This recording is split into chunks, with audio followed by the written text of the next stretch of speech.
സൊമാറ്റൈസേഷൻ disorder സൊമാറ്റൈസേഷൻ disorder ആണ് എന്നോട് madam ആവശ്യപ്പെട്ടിട്ടുള്ള subject. അത് ഇപ്പോ അറിയപ്പെടുന്നത് സൊമാറ്റിക് സിംറ്റം ഡിസോർഡർ എന്നുള്ള രീതിയിലാണ്. DSM-5 അത് സൊമാറ്റിക് സിംറ്റം ഡിസോർഡർ എന്നാണ് അറിയപ്പെടുന്നത്. എന്താണ് സൊമാറ്റൈസേഷൻ എന്നുള്ളത് നമുക്ക് നോക്കാം. സൊമാറ്റൈസേഷൻ എന്ന് പറഞ്ഞാൽ എന്തെങ്കിലും സൈക്കോളജിക്കൽ ആയിട്ടുണ്ടാകുന്ന ഒരു കാരണം കൊണ്ട് ശാരീരികമായ ഫിസിയോളജിക്കലായ സിംറ്റം നമ്മുടെ ശരീരത്തിൽ ഉണ്ടാകുന്നതാണ് സൊമാറ്റൈസേഷൻ എന്ന് പറയുന്നത്. അത് ഒരു ഉദാഹരണത്തിന് ഇപ്പൊ സ്ട്രെസ് കാരണം ചിലർക്ക് ഹെഡേക്ക് ഉണ്ടാകും. ജോലി സംബന്ധമായോ മറ്റോ ഒക്കെ ഉണ്ടാകുന്ന സ്ട്രെസ് കാരണം ഹെഡേക്ക് ഒരാൾക്ക് ഉണ്ടാകുക സൊമാറ്റൈസേഷൻ ആണ്. പക്ഷേ അതിനെ സൊമാറ്റൈസേഷൻ ഡിസോർഡർ എന്ന് പറയണമെന്നുണ്ടെങ്കിൽ എന്തൊക്കെ വേണം എന്നുള്ള കാര്യങ്ങൾ നമുക്ക് നോക്കാം. പൊതുവെ നമ്മൾ മനസ്സിലാക്കേണ്ടുന്ന ഒരു കാര്യം, സൊമാറ്റൈസേഷൻ ഡിസോർഡർ എന്ന് പറയുന്നത് ഇപ്പോൾ DSM-5 പ്രകാരം സൊമാറ്റിക് സിംറ്റം ഡിസോർഡർ എന്നാണ് അറിയപ്പെടുന്നത്. ഒരു second.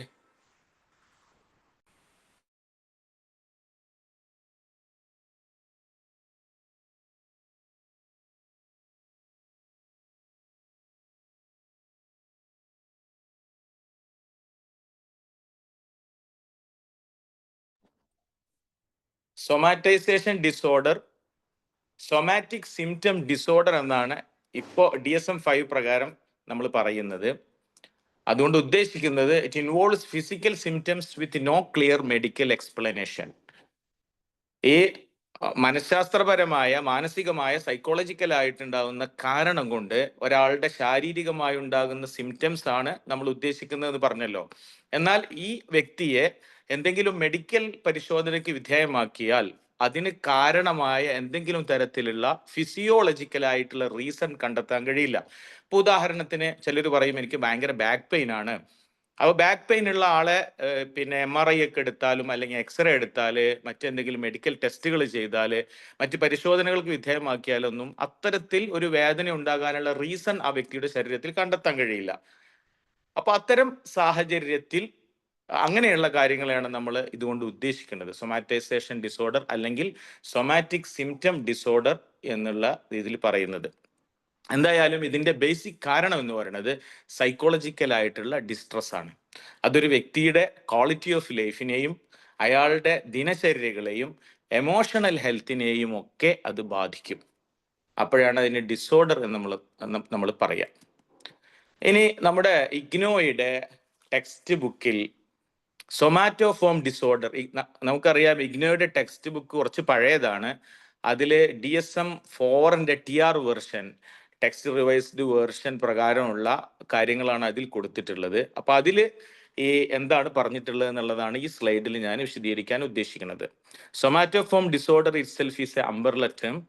Under this umbrella term, several disorders are there. One is somatization disorder. This is the first one. Second one is pain disorder. Third one is hypochondriasis. Fourth one, conversion disorder. And the last one is body dysmorphic disorder. Somatoform disorder എന്ന് പറയുന്നത് a group of disorders ആണ് where the person reports physical complaints, characteristics of bodily dysfunction, but investigation usually fails to elicit any actual physical defect. നമ്മൾ നേരത്തെ പറഞ്ഞല്ലോ, എന്തെങ്കിലും physiological ആയിട്ടുള്ള ഒരു കാരണം ഇല്ലാതെ ഒരാൾക്ക് ഉണ്ടാകുന്ന ലക്ഷണങ്ങളാണ്. നമ്മൾ മനസ്സിലാക്കേണ്ടുന്ന ഒരു കാര്യം, ഇത് ഈ ആള് എനിക്ക് വേദനയുണ്ട് എന്ന് കളവ് പറയുന്നതല്ല, അല്ലെങ്കിൽ വേദനയുള്ളതുപോലെ അഭിനയിക്കുന്നതല്ല. അയാൾക്ക് യഥാർത്ഥത്തിൽ വേദനയുണ്ട്, വേദന കൊണ്ടുള്ള പ്രയാസങ്ങൾ അയാൾ അനുഭവിക്കുന്നുണ്ട്. പക്ഷെ അതിന് ഫിസിയോളജിക്കലായിട്ട് ഒരു റീസൺ ഉണ്ടാവില്ല, അതിന്റെ കാരണം സൈക്കോളജിക്കലായിരിക്കും. അതാണ് സൊമാറ്റോഫോം ഡിസോർഡേഴ്സിന്റെ മൊത്തത്തിൽ നമ്മൾ അതിനെക്കുറിച്ച് മനസ്സിലാക്കി വെക്കേണ്ടത്. ഇനി DSM-4 പ്രകാരം അതാകണമെങ്കിൽ ചില ക്രൈറ്റീരിയാസ് ഉണ്ട്. അതിലെ ഒരു കാര്യമാണ് ഒന്നാമത്തേത്, it should begin before 30 years of age. 30 വയസ്സിന് മുമ്പ് ഇത് സ്റ്റാർട്ട് ചെയ്തിരിക്കണം. There must be at least 4 pain symptoms in different sides of body. For example, head, neck, back, etc. ഇപ്പൊ ചിലരുണ്ടാവും, അവർ പറയും എനിക്ക് നല്ല പുറം വേദനയുണ്ട്, അതേപോലെ കഴുത്ത് വേദനയുണ്ട്, വയറുവേദനയുണ്ട്, ഇടയ്ക്ക് തലവേദന ഉണ്ടാകാറുണ്ട്. ഇങ്ങനെ ബോഡിയുടെ ഡിഫറെന്റ് സൈഡ്സിലായിട്ട് അവർക്ക് 4 പെയിൻ സിംറ്റംസ് വേണം. മറ്റൊന്ന്, ദേ should have at least 2 gastro intestinal symptoms. എല്ലാവർക്കും അറിയാം, ഗ്യാസ്ട്രോ ഇൻഡസ്റ്റൈനൽ ട്രാക്ട് എന്ന് പറയുന്നത്, GIT എന്ന് പറയുന്നത് ഫ്രം മൗത്ത് ടു ഏനസ് വരെയുള്ള ഒരു ട്രാക്റ്റ് ആണ്. ഒരാളുടെ വായ മുതൽ മലദ്വാരം വരെയുള്ള ട്രാക്റ്റ് ആണ് ഗ്യാസ്ട്രോ ഇൻഡസ്റ്റൈനൽ ട്രാക്റ്റ് എന്ന് പറയുന്നത്. ആ ഗ്യാസ്ട്രോ ഇൻഡസ്റ്റൈനൽ ട്രാക്റ്റിൽ ഉണ്ടാകുന്ന ഏത് പ്രശ്നങ്ങളും ഗ്യാസ്ട്രോ ഇൻഡസ്റ്റൈനൽ സിംറ്റംസ് ആണ്. ഇപ്പോൾ ഒരാൾക്ക് നോസിയ ആവട്ടെ, നോസിയ എന്ന് പറഞ്ഞാൽ ഫീലിംഗ് ടു വൊമിറ്റ് ആണ്, ഛർദ്ദിക്കാൻ തോന്നുക. മലപ്പുറം ഭാഷയിൽ ഓക്കാൻ എന്നൊക്കെ പറയും, ഛർദ്ദിക്കാനുള്ള തോന്നൽ. അതുപോലെ ഡയറിയ, വയറിളക്കം, അബ്നോർമൽ ഡിസ്കംഫർട്ട്, ഗ്യാസ്, അതുപോലെ ഒരു bloating effect, feeling of fullness, ഇങ്ങനെയൊക്കെയുള്ള സിംറ്റംസ്, ഇതെല്ലാം ഗ്യാസ്ട്രോ ഇൻഡസ്റ്റൈനൽ സിംറ്റംസ് ആണ്. അപ്പൊ അത്തരത്തിലുള്ള 2 symptoms they should have. Another criteria is they should have 1 sexual symptoms other than pain. For example, erectile dysfunction in case of males and mostly in case of females, lack of desire. താല്പര്യക്കുറവ് സ്ത്രീകൾക്കും പുരുഷന്മാർക്കാണെങ്കിൽ erectile dysfunction പോലെയുള്ള sexual symptom കൂടെ ഉണ്ടായിരിക്കും. അതുപോലെ വളരെ പ്രധാനപ്പെട്ട മറ്റൊരു സിംറ്റമാണ് 1 pseudo neurological symptom. Neurological basis ഇല്ലാത്ത neurological symptom, അത് ഒരു തല കറങ്ങി വീഴുക, ഫെയിൻറ്റിങ് പോലത്തെ, അല്ലെങ്കിൽ വിറയൽ പോലത്തെ ഒരു ന്യൂറോളജിക്കൽ സിംറ്റം കൂടി ഉണ്ടായിരിക്കും. ഇതിൻ്റെ ഒക്കെ കൂടെ ഏറ്റവും പ്രധാനമായ കാര്യം, adequate medical investigation must be made to exclude all non organic origin of the symptoms. എന്തെങ്കിലും ഫിസിയോളജിക്കലായിട്ടുള്ള കാരണങ്ങൾ ഇല്ല എന്ന് ഉറപ്പുവരുത്താൻ എല്ലാ തരത്തിലുള്ള മെഡിക്കൽ ഇൻവെസ്റ്റിഗേഷനും മസ്റ്റ് ഹാവ് ഡൺ.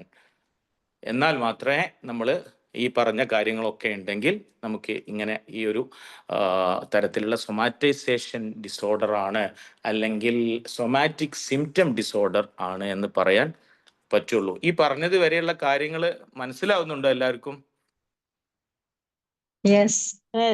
മനസ്സിലാവുന്നുണ്ട് സർ. ഓക്കെ. ഇനി നമ്മളൊരു കേസ് സ്റ്റഡിയിലേക്ക് പോവുകയാണ്. അപ്പൊ ഈ കേസ് സ്റ്റഡി ഞാൻ പറയുന്ന സമയത്ത് നമ്മൾ നേരത്തെ പറഞ്ഞിട്ടുള്ള കാര്യങ്ങൾ അതിൽ വരുന്നുണ്ടോ നിങ്ങൾ ശ്രദ്ധിക്കണം. The patient should be less than 30 years of age. അതുപോലെ തന്നെ അവർക്ക് ശരീരത്തിൽ 3 or 4 പെയിൻ സിംറ്റംസ് ഉണ്ടാവണം. 1 or 2 അവർക്ക് GIT സിംറ്റംസ് ഉണ്ടായിരിക്കണം, ഗ്യാസ്ട്രോ ഇൻഡസ്റ്റൈനൽ സിംറ്റംസ് ഉണ്ടായിരിക്കണം, അതുപോലെ തന്നെ സെക്ച്വലി ആയിട്ടുള്ള എന്തെങ്കിലും സിംറ്റംസ് ഉണ്ടായിരിക്കണം, സ്യൂഡോ ന്യൂറോളജിക്കൽ സിംറ്റംസ് ഉണ്ടായിരിക്കണം. അതോടൊപ്പം മറ്റ് മെഡിക്കലി ആയിട്ടുള്ള ഇവാലുവേഷനും ടെസ്റ്റുകളും എല്ലാം ചെയ്തിട്ടുണ്ട് എന്ന് ഉറപ്പുവരണം. അപ്പോൾ അത് നമ്മൾ ഈ പറയുന്ന കേസ് സ്റ്റഡിയിൽ ഉണ്ട് എന്നുള്ളത് എല്ലാവരും ശ്രദ്ധിക്കണം. കേസ് സ്റ്റഡി ഇതാണ്. റിന എന്ന് പറയുന്ന 24 വയസ്സുള്ള മിഡിൽ ക്ലാസ്സിലുള്ള ഒരു കല്യാണം കഴിഞ്ഞ ഒരു സ്ത്രീയാണ്. അവർക്ക് അവരുടെ അമ്മയെ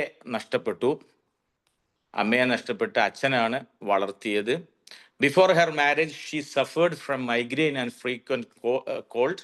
കല്യാണം കഴിയുന്നതിന് മുമ്പ് തന്നെ അവർക്ക് മൈഗ്രെയിൻ ഉണ്ടായിരുന്നു, ഇടക്കിടക്ക് കോൾഡ് പിടിപെടുമായിരുന്നു. കല്യാണം കഴിഞ്ഞതോടുകൂടി after marriage she had encountered difficulty at her in law house. ഭർത്താവിൻ്റെ വീട്ടിൽ ധാരാളം ബുദ്ധിമുട്ടുകൾ അനുഭവിക്കേണ്ടതായി വന്നു. Her mother-in-law expected her to take some household responsibilities which she could not complete due to her frequent headache. അവരുടെ ഇടക്കിടക്ക് ഉണ്ടാവുന്ന ഹെഡേക്ക് കാരണം അവരുടെ അമ്മയുടെ പ്രതീക്ഷക്കൊത്ത് വീട്ടിലെ ഉത്തരവാദിത്തങ്ങൾ അവർക്ക് ഏറ്റെടുക്കാൻ കഴിഞ്ഞില്ല. അതുകൊണ്ട് തന്നെ അവരുടെ മദർ-ഇൻ-ലോയെ വെറുക്കുകയും മരിച്ചു കിട്ടിയാൽ മതി, and wish to her dead, മരിച്ചു കിട്ടിയാൽ മതി എന്ന് അവർ ചിന്തിക്കുന്ന തരത്തിലേക്ക് മാനസികമായിട്ട് അവരെത്തപ്പെടുകയും ചെയ്തു. At the same time, her husband was initially supportive of her, but gradually he became irritated due to her constant complaints. ഭർത്താക്കന്മാർ, പ്രത്യേകിച്ചും കല്യാണം കഴിയുന്ന ആദ്യത്തെ സമയത്തൊക്കെ ഏത് ഭർത്താക്കന്മാരും നല്ല സപ്പോർട്ടീവ് ആയിരിക്കും. പക്ഷേ ഈ കുട്ടിയുടെ കേസിൽ ഉണ്ടായിരുന്നത് ഇടയ്ക്കിടക്കുള്ള കംപ്ലൈൻസ് കാരണം അദ്ദേഹത്തിന് ഒരു ഇറിറ്റേഷൻ തോന്നുകയാണ്. അങ്ങനെ അവർ തമ്മിലുള്ള ഒരു ഭാര്യാഭർത്തൃ ജീവിതത്തിൽ അസ്വാരസ്യങ്ങൾ ഉടലെടുക്കുകയാണ്. Rina became depressed and developed pain in her neck and back, which prevent her from sitting straight for long. അവർക്ക് കഴുത്തിലും പുറത്തും വേദനയുണ്ടായി, പ്രത്യേകിച്ച് ഒരു കൂടുതൽ സമയം ഇരിക്കാൻ അവർക്ക് കഴിയാത്തൊരു സാഹചര്യം വന്നു. Her headache has become more frequent and severe. അവരുടെ നേരത്തെയുള്ള തലവേദന ഇടയ്ക്കിടയ്ക്ക് വരാൻ തുടങ്ങി, അത് കൂടുതൽ ശക്തമായ തലവേദനയാകാനും തുടങ്ങി. ഷി ഓൾസോ ഹാസ് ഫ്രീക്വന്റ് സോർ ത്രോട്ട്സ്. നേരത്തെ അവർക്ക് കോൾഡ് ഉണ്ടാകാറുണ്ടായിരുന്നു പറഞ്ഞല്ലോ, അപ്പോൾ അത് തന്നെ ഇടയ്ക്കിടയ്ക്ക് അവർക്ക് സോർ ത്രോട്ടും ഉണ്ടായി. അപ്പോൾ she developed problem of digestion and often had diarrhoea and nausea. അവർക്ക് ദഹന പ്രശ്നങ്ങൾ ഉണ്ടായി, ഇടയ്ക്കിടയ്ക്ക് ഡയറി ഉണ്ടായി, അതുപോലെ തന്നെ ഫീലിംഗ് ഓഫ് വോമിറ്റിംഗ്, നോസിയ ഉണ്ടായി. Her hand trembles at the slightest provocation and she had fainted a few times after quarreling with her husband. ഭർത്താവുമായിട്ട് എന്തെങ്കിലും തരത്തിലുള്ള വഴക്കുണ്ടാവുകയാണെന്നുണ്ടെങ്കിൽ തല കറങ്ങി ബോധം കെട്ടു വീഴുന്ന അവസ്ഥ, അതുപോലെ തന്നെ എന്തെങ്കിലും തരത്തിലുള്ള പ്രൊവോക്കേഷൻ, ചെറിയ പ്രൊവോക്കേഷൻ ഉണ്ടായാൽ തന്നെ അവർക്ക് അവരുടെ കൈകൾ വിറക്കുന്ന അവസ്ഥയും ഉണ്ടാവാൻ തുടങ്ങി. അതോടൊപ്പം her sexual desire is one of the vain and she complains of pain during sexual intercourse. And she had also suffered from the pain during sexual intercourse. Due to all of these problems, her husband is very dissatisfied with the state of affairs and he's contemplating divorce. Divorce ആഗ്രഹിക്കുന്ന രീതിയിലേക്ക്, divorce വേണമെന്ന് പറയുന്ന രീതിയിലേക്ക് അവരുടെ ഭർത്താവ് എത്തുകയും ചെയ്തു. ഇതാണ് കേസ് സ്റ്റഡി. അപ്പൊ ഈ കേസ് സ്റ്റഡിയിൽ നിന്ന് നമുക്ക് അവർക്ക് നമ്മൾ നേരത്തെ പറഞ്ഞിട്ടുള്ള എല്ലാ സിംറ്റംസും ഉണ്ടോ എന്നുള്ളത് ആരെങ്കിലും ശ്രദ്ധിച്ചോ? അവരുടെ വയസ്സ് 30 താഴെയാണോ?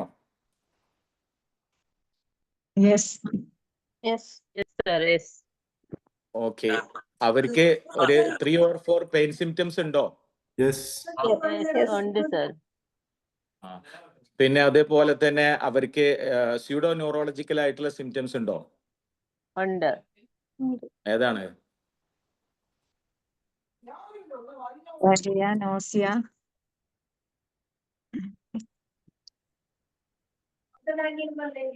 ഫെയിന്റ്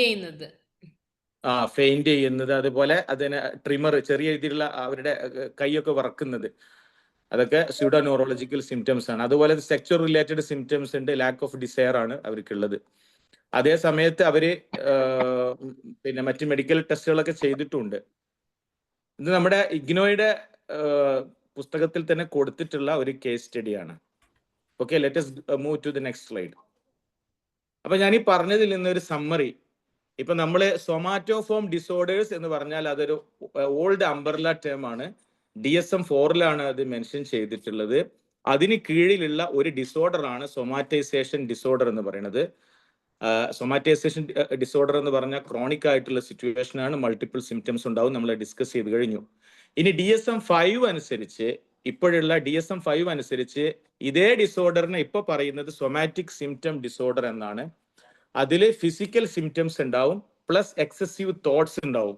ഈ കുട്ടിക്ക് എക്സസീവ് തോട്ട്സ് ഉണ്ട്, അതുപോലെ തന്നെ ഡിപ്രഷൻ ഉണ്ട്, മരിച്ചു കിട്ടിയാൽ മതി എന്നുള്ള തോന്നലുണ്ട്, അതുപോലെയുള്ള ഫീലിങ്സ് ഉണ്ട്, ബിഹേവിയർ ഒക്കെ ഉണ്ട്.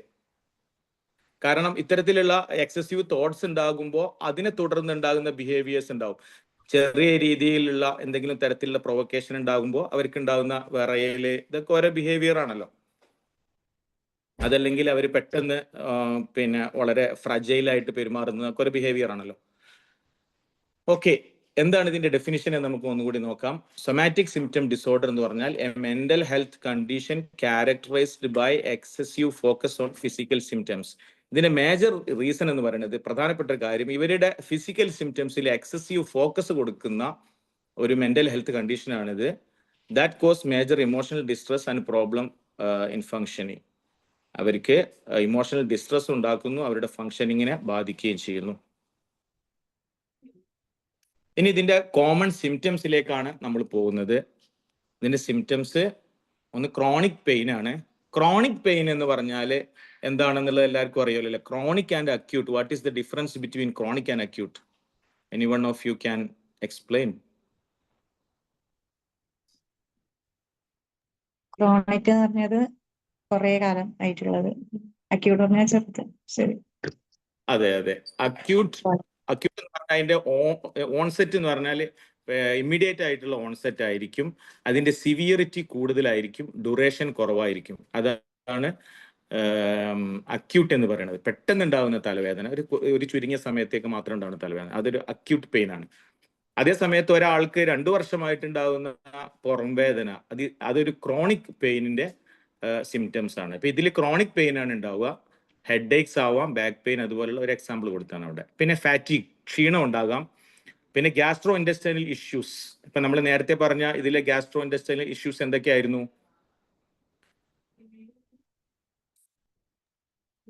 nausea, nausea, there was nausea, diarrhea, diarrhoea. Diarrhea. Very good. പിന്നെ ന്യൂറോളജിക്കൽ സിംറ്റംസ് ഉണ്ടാകും. ഇപ്പൊ നേരത്തെ കേസിൽ എന്തൊക്കെയായിരുന്നു നമ്മൾ നേരത്തെ പറഞ്ഞല്ലോ. ഒന്ന്, അവര് തല ഇറങ്ങി വീണ് ഫെയിന്റിനെസ് ആയിരുന്നു. പിന്നെ അതേപോലെ ചിലർക്ക് ഡിസിനെസ് ഉണ്ടാവും, വിറയല്. വിറയൽ ഉണ്ടാവും, ട്രിമർ ഉണ്ടാവും, ട്രംബ്ലിംഗ് ഉണ്ടാവും.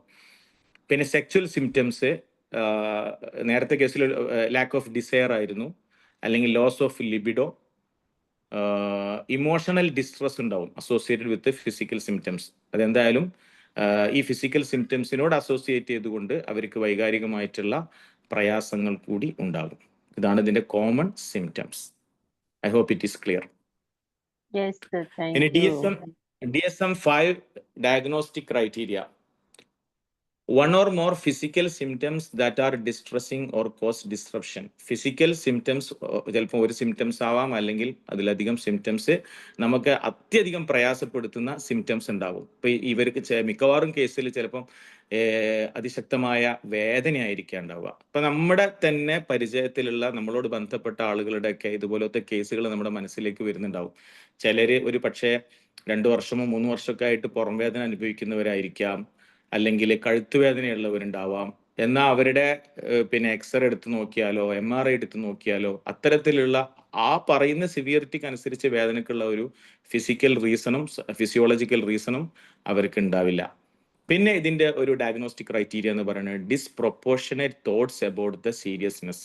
നമുക്കൊരു വേദന ഉണ്ടാകുമ്പോൾ, ഒരു തരത്തിലുള്ള ഫിസിക്കൽ സിംറ്റം ഉണ്ടാകുമ്പോൾ അതിനെ സീരിയസ് ആയിട്ട് നമ്മൾ എടുക്കണം. പക്ഷെ ഇവര് ഡിസ്പ്രൊപ്പോർഷൻ ആയിട്ടുള്ള ഒരു സീരിയസ്നെസ് ആണ് അതിന് കൊടുക്കുക. വളരെ കൂടുതൽ സീരിയസ്നെസ് അതിനു വേണ്ടി കൊടുക്കുന്ന ഒരു സാഹചര്യം ഉണ്ടാവും. പിന്നെ excessive time and energy devoted to symptoms. ഈ സിംറ്റംസിന് ഒരുപാട് ടൈമും ഒരുപാട് എനർജിയും ഒക്കെ അവര് ഈ സിംറ്റംസിന് വേണ്ടിയിട്ട് ചെലവഴിക്കും. Symptoms persist typically for 6 months or more. ഈ സിംറ്റംസ് ഇപ്പോൾ ഒരു മാസമായിട്ടോ അല്ലെങ്കിൽ 10 ദിവസമൊക്കെ ആയിട്ടുള്ള വേദന നമ്മൾ SSD ആണെന്ന് പറഞ്ഞിട്ട് സൊമാറ്റിക് സിംറ്റം ഡിസോർഡർ ആണെന്ന് പറഞ്ഞ് ഡയഗ്നോസ് ചെയ്യാൻ പറ്റില്ല. It should be persist at least more than 6 months.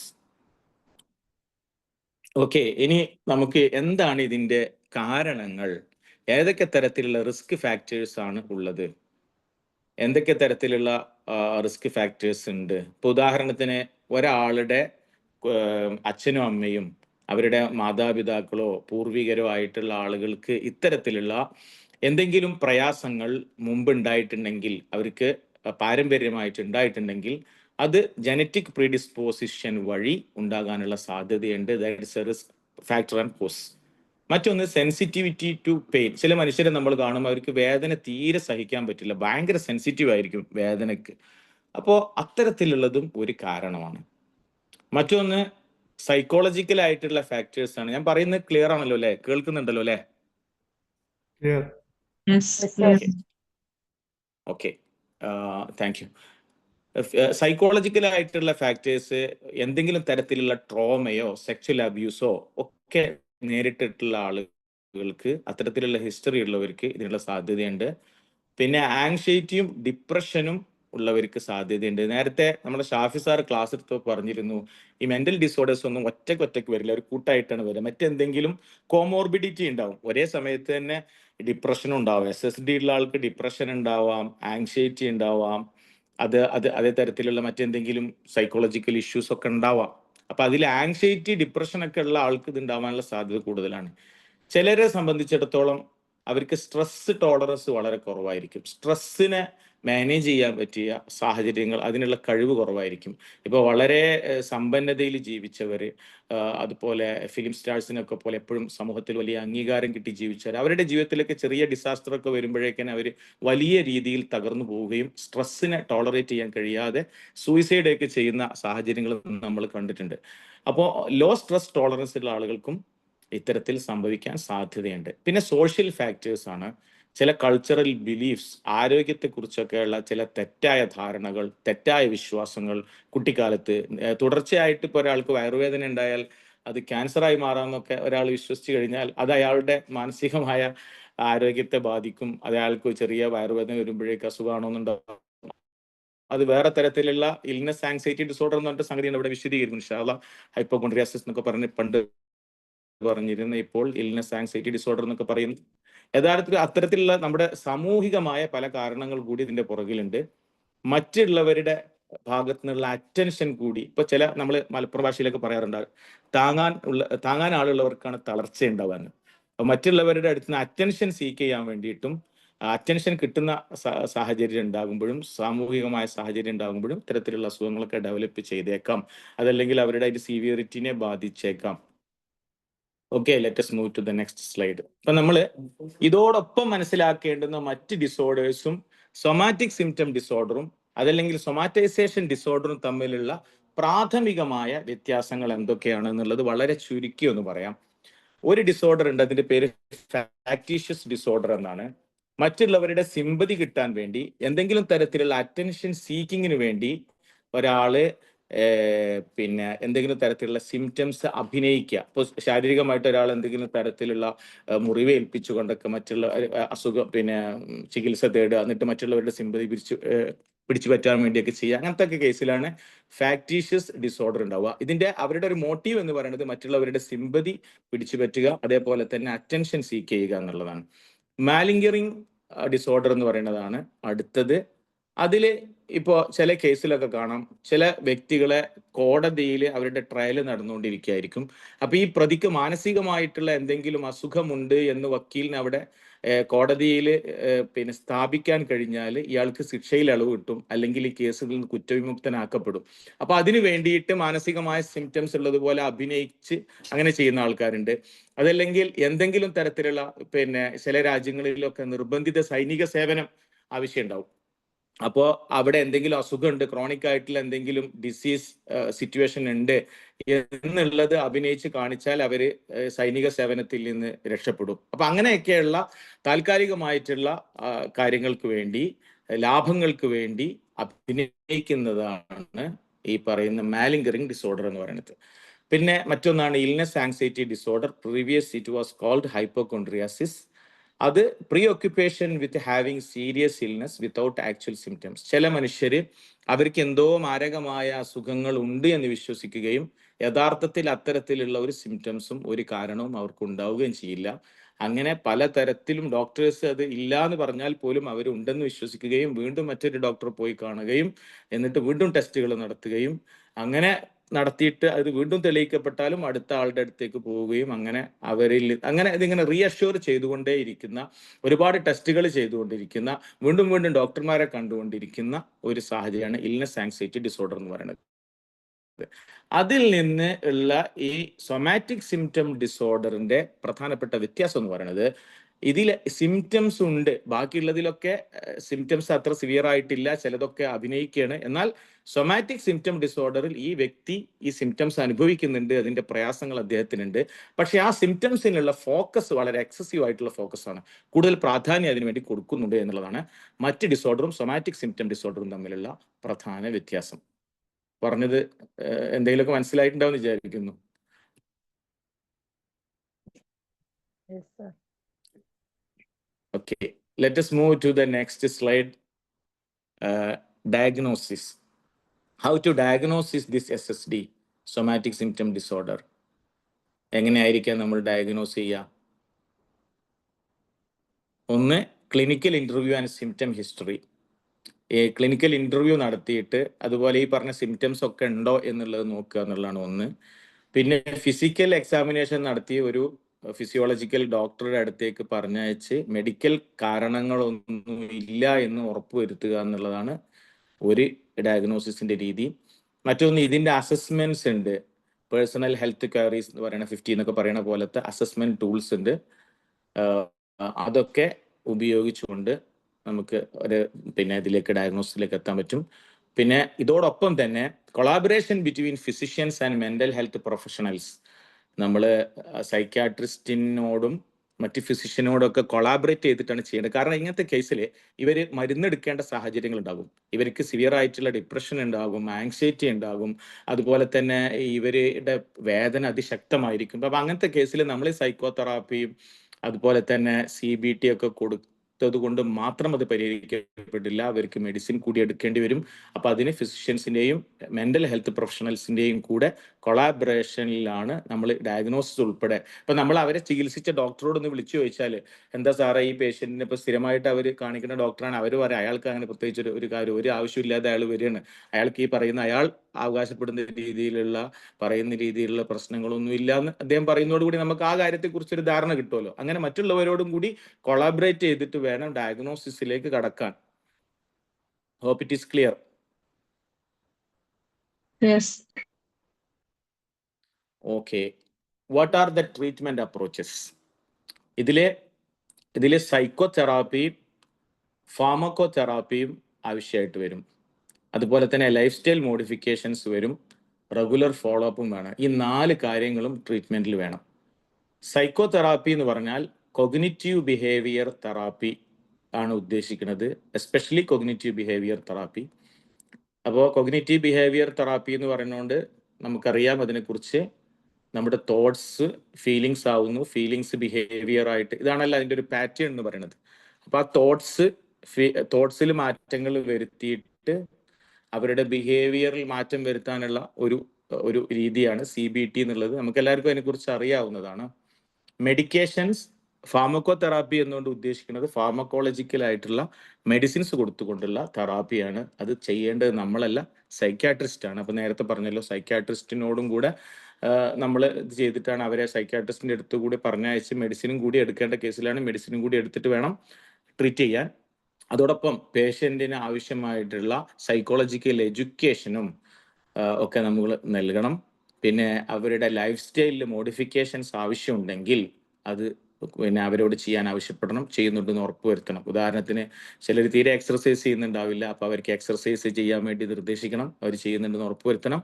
അതോടൊപ്പം JPMR പോലെയുള്ള ജേക്കബ്സൺസ് മസിൽ റിലാക്സേഷൻ ടെക്നിക്സ് പോലെയുള്ള പ്രോഗ്രസീവ് മസിൽ റിലാക്സേഷൻ ടെക്നിക്സ് പോലെയുള്ള റിലാക്സേഷൻ ടെക്നിക്സ്, മൈൻഡ്ഫുൾനെസ്, ഇങ്ങനെയുള്ള കാര്യങ്ങളൊക്കെ ആണ് ലൈഫ് സ്റ്റൈൽ ചേഞ്ചസ് കൊണ്ട് ഉദ്ദേശിക്കുന്നത്. പിന്നെ regular follow up care with trusted provider. നമ്മൾ പിന്നെ ഇവർ ഈ പറയുന്ന കാര്യങ്ങളൊക്കെ ട്രീറ്റ്മെന്റ് ഒക്കെ എടുക്കുന്നുണ്ട്, മെഡിസിൻ എടുക്കുന്നുണ്ട്, ലൈഫ് സ്റ്റൈൽ ഇത് ചെയ്യുന്നുണ്ട്, അതോടൊപ്പം പിന്നെ മരുന്ന് എടുക്കുന്നുണ്ട്, എല്ലാം ഉറപ്പുവരുത്തി നമ്മൾ കൊടുത്തിട്ടുള്ള കാര്യങ്ങളൊക്കെ അവർ ചെയ്യുന്നുണ്ടെന്നൊക്കെ ഫോളോ അപ്പും കൂടി ചെയ്യണം. ഇതാണ് ട്രീറ്റ്മെന്റ് അപ്രോച്ച്. പിന്നെ ഈ സ്ലൈഡിലുള്ള ഇതൊക്കെ തന്നെയാണ്. ഇതിൽ ഉപയോഗിക്കുന്ന മെഡിസിൻസ് ഏതൊക്കെയാണ് എന്നുള്ളതാണ്. അപ്പോൾ നമ്മളെ സംബന്ധിച്ചിടത്തോളം അത്ര ഇമ്പോർട്ടൻ്റ് അല്ല. അമിട്രിപ്റ്റിലിൻ പോലെയുള്ള മെഡിസിൻസ് ഉപയോഗിക്കും, ഫ്ലോക്സെറ്റിൻ പോലെയുള്ള മെഡിസിൻ ഉപയോഗിക്കും. ഫ്ലോക്സെറ്റിൻ OCD പോലെയുള്ള അസുഖങ്ങൾക്ക് ഉപയോഗിക്കും, ഒരുപാട് കേസിൽ ഉപയോഗിക്കും. ഞാനൊരു ഫാർമസിസ്റ്റ് ആയതുകൊണ്ടാണ് ഈ മെഡിസിനെ കുറിച്ച് ജസ്റ്റ് ഒന്ന് പറഞ്ഞത്. Okay, let us go to the prognosis.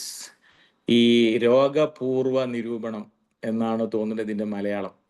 എന്തായാലും chronic condition but can improve with proper treatment. നമ്മൾ ഇതിനെക്കുറിച്ച് ഇപ്പോൾ ഒരു ക്യാൻസർ പേഷ്യന്റിനെ കുറിച്ചൊക്കെ ഡോക്ടർമാർ പറയില്ലേ, ആ പേഷ്യന്റ് ഇനി ഒരു 5 വർഷം കൂടി ജീവിക്കും, കൃത്യമായിട്ട് നമ്മൾ മെഡിക്കേഷൻ കൊടുക്കുകയാണെങ്കിൽ അവർക്ക് ഇത്ര വർഷം ജീവിക്കാൻ പറ്റും എന്നൊക്കെ ഉള്ള അതൊക്കെ ഒരു പ്രോഗ്നോസിസ് ആണ്. എന്നതുപോലെ നമുക്ക് പറയാൻ പറ്റും chronic condition but can improve with proper treatment. ഇത് ഒരുപാട് കാലങ്ങളെ കൊണ്ട് ഉണ്ടായ ഒരു കണ്ടീഷനാണ്, പെട്ടെന്ന് മാറ്റാൻ പറ്റില്ല, പക്ഷെ ഇമ്പ്രൂവ്മെന്റ് ഉണ്ടാക്കാൻ പറ്റും ശരിയായ ചികിത്സ അവർക്ക് കൊടുക്കുകയാണെന്നുണ്ടെങ്കിൽ. അതോടൊപ്പം ഏതൊരു ഡിസോർഡറിനെയും പോലെ ഏർലി ഇന്റർവെൻഷൻ ഉണ്ടായിട്ടുണ്ടെങ്കിൽ ബെറ്റർ ഔട്ട്കം ലഭിക്കും. ഇതിന്റെ തുടക്കകാലത്താണെങ്കിൽ അധികമൊന്നും തീവ്രമായിട്ടില്ലെങ്കിൽ പെട്ടെന്ന് തന്നെ നമുക്ക് ഇന്റർവെൻഷൻ നടത്താനുള്ള സാഹചര്യം ഉണ്ടായാൽ അത് പെട്ടെന്ന് റിസൾട്ട് കിട്ടും. Important to treat both physical symptoms and emotional distress. ഈ പേഷ്യന്റിന്റെ ഇമോഷണൽ ഡിസ്ട്രസിനെയും ഫിസിക്കൽ സിംറ്റംസിനെയും രണ്ടിനെയും ട്രീറ്റ് ചെയ്യണം എന്നുള്ളത് വളരെ പ്രധാനമാണ്. ഇനി മറ്റൊരു റിയൽ ലൈഫ് കേസ് എക്സാമ്പിൾ നമുക്ക് നോക്കാം. A 28-year-old woman reports chronic headaches. ഈ കേസിൽ 28 വയസ്സുള്ള സ്ത്രീയാണ്. ഒരു ക്രോണിക് ഹെഡേക്ക് ആണ് അവരുടെ പ്രശ്നം, ഫാറ്റിക് ഉണ്ട്, അതുപോലെ തന്നെ ഡൈജസ്റ്റീവ് ഇഷ്യൂസ് ഉണ്ട് അവർക്ക് 2 വർഷമായിട്ട്. Multiple test were normal. She experience health related anxiety and visits various specialists without relief. Diagnosed with SSD and improves with CBT and supportive care. ഇവർക്ക് പലതരത്തിലുള്ള നമ്മൾ ഈ പറഞ്ഞ സിംറ്റംസ് ഉണ്ടായിരുന്നു, ടെസ്റ്റുകളൊക്കെ നോർമലായിരുന്നു, അതേസമയത്ത് ആരോഗ്യ സംബന്ധമായിട്ടുള്ള അത്യധികമായ ഉത്കണ്ഠയുണ്ട്. പല സ്പെഷ്യലിസ്റ്റിനെയും അവർ സമീപിച്ചു, ഒരു തരത്തിലുള്ള റിലീഫും കിട്ടിയില്ല. അവസാനം അവരൊരു മെൻ്റൽ ഹെൽത്ത് കെയർ പ്രൊഫഷണലിൻ്റെ അടുത്തെത്തുകയും അവർ SSD ആണ് എന്ന് ഡയഗ്നോസ് ചെയ്യുകയും വേണ്ട CBT ഉൾപ്പെടെയുള്ള ട്രീറ്റ്മെൻറ്റും സപ്പോർട്ടീവ് കെയറും കൊടുത്തപ്പോൾ നല്ല ഇമ്പ്രൂവ്മെൻ്റ് ഉണ്ടാവുകയും ചെയ്തു. ഇനി ഞാൻ അവസാനിപ്പിക്കുകയാണ്. ഇതിൻ്റെ ഒരു conclusion: somatic symptom disorder is a complex mind body disorder. ശരീരവും മനസ്സുമായി ബന്ധപ്പെട്ടിട്ടുള്ള വളരെ കോംപ്ലക്സ് ആയിട്ടുള്ള ഒരു ഡിസോർഡറാണ് somatic symptom disorder, or earlier വേർഷനിൽ നമ്മൾ പറഞ്ഞ somatization disorder. Physical symptoms are not imagined but tied to psychological distress. Physical symptoms ഒക്കെ അവർ ഊഹിച്ചുണ്ടാക്കി പറയുന്നതൊന്നുമല്ല, റിയൽ ആണ്. അത് സൈക്കോളജിക്കലായ കാരണങ്ങളുമായി ബന്ധപ്പെട്ടിട്ടുണ്ടാവുന്ന സിംറ്റംസ് ആണ്. Treatment involves a holistic approach, medical, psychological and lifestyle. ഇങ്ങനെ മെഡിക്കലും സൈക്കോളജിക്കലും ലൈഫ് സ്റ്റൈലും ആയിട്ടുള്ള വ്യത്യസ്ത ഡൊമൈനുകൾ ഉൾപ്പെട്ട ഹോളിസ്റ്റിക് അപ്രോച്ചിലൂടെയാണ് ഈ വിഷയത്തെ നമ്മൾ ട്രീറ്റ് ചെയ്യേണ്ടത്. അതോടൊപ്പം ഇത്തരത്തിലുള്ള കേസുള്ള ഒരു വ്യക്തിയുടെ കുടുംബത്തിൽ നിന്നുണ്ടാകുന്ന ഒരു സമീപനം മിക്കവാറും എല്ലാ ടെസ്റ്റും ഞാൻ നിനക്ക് ചെയ്തു, നീ പറഞ്ഞ എല്ലായിടത്തും ഞാൻ കൊണ്ടുപോയി, ഡോക്ടറൊക്കെ കാണിച്ചു, ഒരു കാര്യം ഉണ്ടായില്ല, ഒരസുഖവും ഇല്ല, നീ വെറുതെ വീണ്ടും പറഞ്ഞുകൊണ്ടിരിക്കുകയാണ്, എന്ത് വേദനയാണ് നിനക്കുള്ളത്, ഡോക്ടറല്ലേ പറഞ്ഞത് നിനക്കൊരു തരത്തിലുള്ള പ്രശ്നമില്ല, പിന്നെ നീ എന്ത് പറയണ വേദന, ഇതൊക്കെ വെറുതെ നീ പൈസ നശിപ്പിക്കാൻ വേണ്ടി പറയുകയാണ്. ഇങ്ങനെ തരത്തിലുള്ള മെൻ്റൽ ഹറാസ്മെൻ്റ് ആയിരിക്കും ഈ പേഷ്യൻ്റ് അവരുടെ ഏറ്റവും അടുത്ത ആളുകളിൽ നിന്ന് അനുഭവിക്കേണ്ടി വരിക. അപ്പോൾ സ്വാഭാവികമായിട്ടും ഈ സ്ത്രീക്ക് വല്ലാത്ത മാനസികമായിട്ടുള്ള പ്രയാസങ്ങൾ വർദ്ധിക്കുകയാണ് ചെയ്യുക. അപ്പോൾ ഇവരോട് ഏറ്റവും പ്രധാനപ്പെട്ട ട്രീറ്റ്മെൻറ്റിൻ്റെ ഭാഗമായിട്ട് എമ്പതിയോടുകൂടി അവർക്ക് ഈ പറയുന്ന സിംറ്റംസ് ഉണ്ട്, അവരത് ഒരിക്കലും ഫേക്ക് ആയിട്ടുള്ള കാര്യങ്ങൾ പറയല്ല, അഭിനയിക്കല്ല, ഇല്ലാത്ത കാര്യങ്ങൾ ഉണ്ടെന്ന് പറയല്ല, അവർ പറയുന്ന അതേ തീവ്രതയിൽ അവർ ആ പ്രശ്നങ്ങൾ അനുഭവിക്കുന്നത് കൊണ്ട് തന്നെയാണ്, വേദന ഉള്ളത് കൊണ്ട് തന്നെ വേദന എന്ന് പറയുന്നത് എന്നുള്ളത് നമ്മൾ അവരുടെ ബന്ധുക്കളെ പറഞ്ഞ് മനസ്സിലാക്കി വളരെ മാനുഷികപരമായിട്ട് സ്നേഹപൂർവ്വം എമ്പതിയോടുകൂടി പെരുമാറാൻ അവരെ നമ്മൾ പ്രാപ്തരാക്കണം. ആ രീതിയിൽ അവർ പെരുമാറുകയും ചെയ്യണം. അപ്പോഴാണ് ഇതിൻ്റെ മാനേജ്മെൻറ്റ് വളരെ ഭംഗിയായിട്ട് നടക്കുകയുള്ളൂ, നല്ല റിസൾട്ട് ഉണ്ടാവുള്ളൂ. ഇതിനു വേണ്ടിയിട്ട് റെഫർ ചെയ്തത് അമേരിക്കൻ സൈക്യാട്രിക് അസോസിയേഷനാണ്. DSM പ്രസിദ്ധീകരിക്കണം നമുക്കറിയാലോ, DSM-5 നോക്കിയിരുന്നു, DSM-5ൻ്റെ TR വെർഷൻ, പിന്നെ അതേപോലെ ഇഗ്നോയുടെ ടെക്സ്റ്റ് ബുക്ക്, പിന്നെ കുറച്ച് നെറ്റിൽ നിന്നുള്ള കുറച്ച് റിസോഴ്സസ് ഒക്കെ ഉപയോഗപ്പെടുത്തിയിട്ടുണ്ടായിരുന്നു. ഇനി ഇതുമായി ബന്ധപ്പെട്ട എന്തെങ്കിലും ക്വസ്റ്റ്യൻസ് ഉണ്ടെങ്കിൽ, എല്ലാ ക്വസ്റ്റ്യൻസിനും ആൻസർ പറയാൻ കഴിയുന്നൊന്നും ഞാൻ പറയുന്നില്ല, ബട്ട് നമ്മളെ മാഡമൊക്കെ ഇവിടെ ഉണ്ട്. അപ്പോൾ എന്നാലും ചോദിക്കുകയാണെങ്കിൽ അറിയുന്നതാണെങ്കിൽ പറയാൻ ശ്രമിക്കാം. ടെക്സ്റ്റ് ബുക്ക് ഏതായിരുന്നു, ഏത് സബ്ജക്ട് എന്നുള്ളത്? ഇഗ്നോയുടെ നമ്മുടെ പിന്നെ സൈക്കോപാത്തോളജി ഇല്ലേ, MA സൈക്കോളജിയിലാണോ CFTയിലാണോ? അതെ, MA സൈക്കോളജിയിൽ. CFT ചെയ്യാൻ ഉദ്ദേശിക്കുന്നുണ്ട്, അതിനകത്ത് ഉണ്ടാവും ഈ സബ്ജക്ട് എന്ന് വിചാരിക്കുന്നു. ഉണ്ടായിരിക്കാം.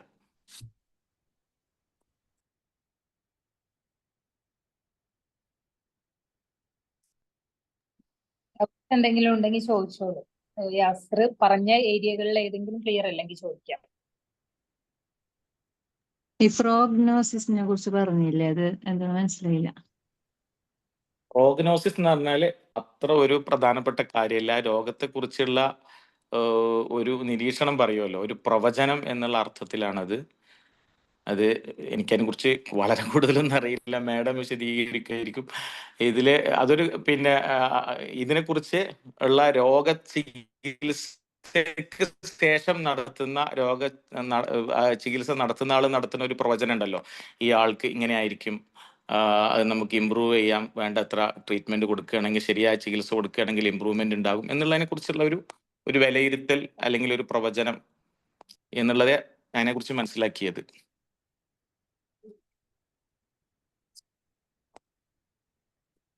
എനിക്ക് ഇന്നത്തെ പ്രസന്റേഷനെ കുറിച്ച് പറയാനുള്ളത്, നല്ല പ്രസന്റേഷൻ ആയിരുന്നു, നന്നായി ക്ലാരിറ്റി ഉണ്ടായിരുന്നു, ഓരോ കാര്യങ്ങളും നല്ല ക്ലിയർ ആയി പറഞ്ഞു തന്ന ഓരോ പോയിന്റും. അത് നല്ല അവെയർ ആയിട്ടുള്ള നോളജുള്ള ഒരാളെ പോലെ തന്നെയാണ് സംസാരിച്ചത്. അതെനിക്ക് തോന്നുന്നു അത്രയും ഡീറ്റെയിൽ റെഫറൻസ് നടത്തിയിട്ടുണ്ടാവും ഓരോ ഏരിയകളിലും, അത്ര നന്നായിട്ട് പറയണമെങ്കിൽ.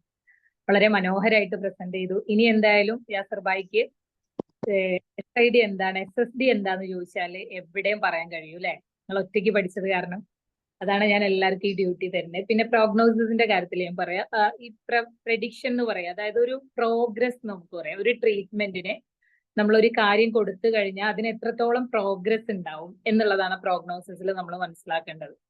ഇപ്പൊ നമ്മൾ പേഴ്സണാലിറ്റി ഡിസോർഡറിലൊക്കെ സ്റ്റാർട്ടിങ്ങിലേ പറയുള്ളൂ, ഒരു ഡിസോർഡർ വരുമ്പോഴേ നമുക്കറിയാം ഇത് പേഴ്സണാലിറ്റി ആണെന്ന് ഡയഗ്നോസ് ചെയ്ത് കഴിഞ്ഞാൽ അത് ക്യൂറബിൾ അല്ല, അത് അതിന്റെ പ്രോഗ്നോസിസ് ആണ്. കാരണം നമുക്കറിയാം പേഴ്സണാലിറ്റി ഡിസോർഡർ എല്ലാം പേഴ്സണാലിറ്റി ക്യാരക്ടർ വൈസിലായതുകൊണ്ട് അത് ക്യൂർ ചെയ്യാൻ പറ്റില്ല, ഹൈലി മാനേജബിൾ ആണ്. ഇപ്പൊ ഇതില് പറഞ്ഞില്ലേ ട്രീറ്റബിൾ ആണ്, പക്ഷെ പെട്ടെന്നൊന്നും ഇമ്പ്രൂവ്മെന്റ് ഉണ്ടാവില്ല, കുറെ കാലങ്ങൾ കൊണ്ട് ഉണ്ടായത് കാരണം പതുക്കെ ഉണ്ടാവുള്ളൂ. അതൊക്കെ നമുക്ക് പ്രെഡിക്റ്റ് ചെയ്യാൻ കഴിയും, കാരണം എന്താ, അത് അത്രയും ഏജ് കൊണ്ട് ഉണ്ടാവുന്ന ഒരു സംഭവമാണ്. അതാണ് പ്രോഗ്നോസിസ്. നിങ്ങൾ കേസ് ടേക്കിംഗ് എടുക്കുമ്പോൾ അത് നമ്മൾ കംപ്ലീറ്റ് ആയിട്ടില്ലല്ലോ, അതിലുണ്ടാവും കേട്ടോ. പിന്നെ ഇതിൽ 2-3 പോയിന്റ് നിങ്ങൾക്ക് ചോദിക്കാനുള്ളവർക്കൊക്കെ ചോദിക്കാം, ഞാൻ 2 പോയിന്റ് ആഡ് ചെയ്യാം. നമ്മൾ ഇതിനെ പൊതുവെ ഈ SSDA ഫാറ്റ് ഫയൽ ഡിസോർഡർ എന്നുകൂടെ പറയാറുണ്ട്. ഫാറ്റ് ഫയൽ, അതിന്റെ റീസൺ ഇപ്പൊ ഈ പറഞ്ഞ പോലെ തന്നെ പൊതുവില് അവിടെ പെയിന് ഇവിടെ പെയിന്, ഭയങ്കര ഫറ്റിഗ് ആണ്, അല്ലെങ്കിൽ ബാക്ക് പെയിൻ ഉണ്ട്, വയറിനകത്ത് ബുദ്ധിമുട്ടുണ്ട്, നീറ്റലുണ്ട്, വോമിറ്റിംഗ്, നോസിയേറ്റിംഗ് ടെൻഡൻസി ഉണ്ട്, ഇങ്ങനെയൊക്കെ ഉണ്ടാവുമ്പോൾ endoscopy, colonoscopy, blood test, scanning, x-ray, ഇങ്ങനെ എല്ലാ മെഡിക്കൽ ഏരിയകളിലുള്ള ടെസ്റ്റുകളും ഇവര് അഡ്മിനിസ്ട്രേറ്റ് ചെയ്തിട്ടുണ്ടാവും. അപ്പൊ പൊതുവെ ഡോക്ടേഴ്സിനും സ്വാഭാവികമായിട്ട് ഫിസിഷ്യനും ഫസ്റ്റോ സെക്കൻഡോ ടേമിൽ തന്നെ, കാരണം അൾസർ പോലുള്ള സിംറ്റംസ് അവർക്ക് കാണിക്കുന്നുണ്ടാവും. അങ്ങനെയാവുമ്പോൾ അത് ഫസ്റ്റ് ടെസ്റ്റിലോ സെക്കൻഡ് ടെസ്റ്റിലോ ഒന്നും അവർക്ക് മനസ്സിലാവില്ല, മെഡിസിൻ കൊടുത്തിട്ട് ഇമ്പ്രൂവ്മെന്റ് ഇല്ല എന്ന് മനസ്സിലാവുമ്പോൾ ചിലപ്പോൾ പറയും അതൊന്ന് നോക്കാം ഇതൊന്ന് നോക്കാം. അതെല്ലാം നോക്കിയിട്ടും ഒരു മെഡിക്കൽ റീസണും ഇല്ല എന്നറിയുമ്പോഴാണ് നിങ്ങൾക്ക് ടെൻഷൻ ആയിരിക്കുക, നിങ്ങൾ ഒരു സൈക്കോളജിസ്റ്റിനെ കാണിക്കുക എന്ന് പറയും. അപ്പൊ പൊതുവിൽ നമ്മളെടുത്ത് വരുമ്പോൾ ഇവരെടുത്ത് ഒരുപാട് ബ്ലഡ് ടെസ്റ്റിന് സാധ്യതയുണ്ട്. അതുകൊണ്ടാണ് ഫാറ്റ് ഫയൽ ഡിസോർഡർ എന്ന് പറയുന്നത്. ഒരുപാട് ഫയലുകൾ ഉണ്ടാവും അവരെടുത്ത്. പിന്നെ ഏറ്റവും കൂടുതൽ ഇത് ലേഡീസിനാ കാണുന്നത്. പറഞ്ഞോന്ന് അറിയില്ല, പറഞ്ഞിട്ടുണ്ടോ ഞാൻ ശ്രദ്ധിച്ചില്ല. ഏറ്റവും കൂടുതൽ ലേഡീസിനാണ് ഈ സൊമാറ്റോഫോം ഡിസോർഡേഴ്സ് SSD ഒക്കെ കാണുന്നത്. പിന്നെ വേറൊരു ടെൻഡൻസി ഉള്ളത് എന്താണോ, ഡോക്ടർ ഷോപ്പിംഗ് എന്ന് പറഞ്ഞ ടെൻഡൻസി ഇവർക്ക് ഉണ്ടാവേ.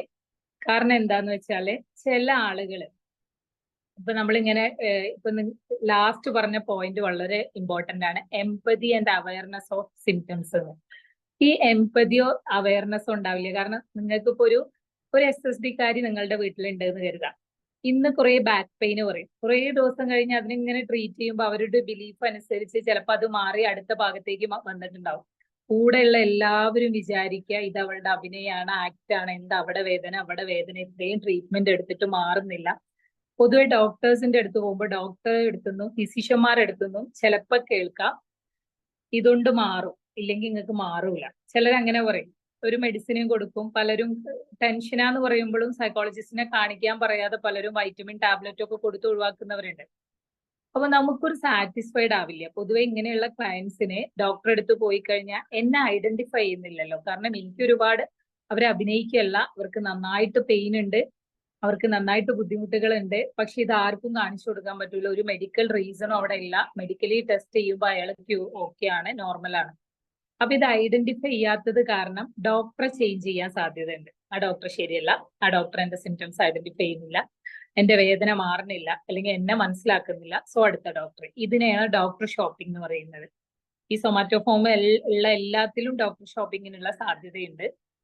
പിന്നെ ലാസ്റ്റ് പോയിന്റ് എംപതി എന്ന് പറഞ്ഞത്, പൊതുവില് ഇവർക്കുള്ള treatment pharmacology, medicine therapy, anxiety, stress, ഇതിനൊക്കെയാണ് നമ്മൾ മെഡിസിന് കൊണ്ട്. കാരണം ഞാൻ എപ്പോഴും പറയുന്ന പോലെ ഒരു രോഗം വന്നു കഴിഞ്ഞാൽ അവർ പല രോഗത്തിലും ആയിട്ടുണ്ടാവും. സ്ട്രെസ്സും ആങ്സൈറ്റിയും ഡിപ്രഷനും ഒക്കെ ഏത് രോഗം കൂടിക്കഴിഞ്ഞാലും മനുഷ്യനുണ്ടാവുന്നതാണ്.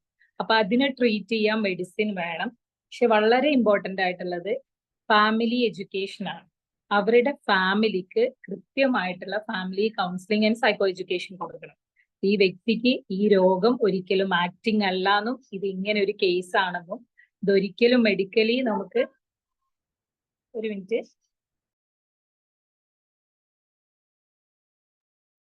ഇത് മെഡിക്കലി പ്രൂവൻ ചെയ്യാനോ അല്ലെങ്കിൽ എവിഡൻസ് തരാനോ ഒന്നും പറ്റില്ല. ഇത് സ്ട്രെസ് കാരണം ശരീരത്തിന് ഉണ്ടാവുന്ന ഒരു രോഗമാണെന്നുള്ളൂ. അതിന്റെ കാര്യങ്ങളെല്ലാം ഫാമിലിക്ക് നമ്മൾ സൈക്കോ എഡ്യൂക്കേറ്റ് ചെയ്ത് കൊടുക്കണം. കാരണം ഒരു പരിധിയിലപ്പുറം ഇവരുടെ വേദനകൾക്ക് സമാധാനം ആ ഫാമിലി അവർ ഐഡന്റിഫൈ ചെയ്താൽ തന്നെ മാറും. ബാക്കി അവർക്കൊരു സപ്പോർട്ട്. മറ്റേത് അവര് എന്തോ ചെയ്യാണ്, അവരുടെ ഒരു രോഗത്തെ വാലിഡേറ്റ് ചെയ്യാത്ത അവസ്ഥ ഉണ്ടാവും. അപ്പൊ ആ രോഗത്തെ വാലിഡേറ്റ് ചെയ്യാനും ഇതൊരു കണ്ടീഷൻ ആണെന്നോ ഇതൊരു ബുദ്ധിമുട്ടാണെന്നുള്ള ഐഡന്റിഫിക്കേഷൻ നമ്മൾ ഇൻസൈറ്റ് കൊടുക്കണം. അതിനാണ് നമ്മൾ ഫാമിലി കൂടെയുള്ളവർക്ക് ഫാമിലിക്ക് സൈക്കോ എഡ്യൂക്കേഷൻ കൊടുക്കുക എന്നുള്ളത്. എംപതി വളരെ ഇമ്പോർട്ടന്റ് ആണ്. പിന്നെ ഇത് ആങ്സൈറ്റി റിലേറ്റഡ് ആയതുകൊണ്ട് നേരത്തെ പറഞ്ഞ പോലെ ലൈഫ് സ്റ്റൈൽ വളരെ ഇമ്പോർട്ടന്റ് ആണ്. എക്സസൈസ്, വർക്ക്ഔട്ട്, മെഡിറ്റേഷൻ എന്നുള്ള കാര്യങ്ങളൊക്കെ ബാക്കി എല്ലാം കവർ ചെയ്തിട്ടുണ്ട്. ഞാൻ ജസ്റ്റ് ഇതൊന്ന് ആഡ് ചെയ്ത് പറഞ്ഞു എന്നുള്ളൂ. നല്ല അടിപൊളി പ്രസന്റേഷൻ. ഇനി ആർക്കെങ്കിലും ഫീഡ്ബാക്കോ അല്ലെങ്കിൽ എന്തെങ്കിലും ഡൗട്ടോ ഉണ്ടെങ്കിൽ ചോദിക്കുക കേട്ടോ.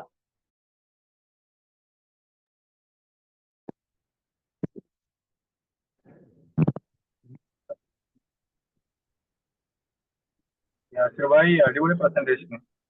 ഞാൻ ഡ്രൈവിംഗിലാണ്, എന്നാലും ഞാൻ ഏറെക്കുറെ കേട്ടു. സ്ട്രക്ചേർഡ് ആയിരുന്നു, സിസ്റ്റമാറ്റിക് ആയിരുന്നു, അതേസമയം ഹൈലി ഇൻഫോർമേറ്റീവ് ആയിരുന്നു. Well done sir. Thank you sir, thank you.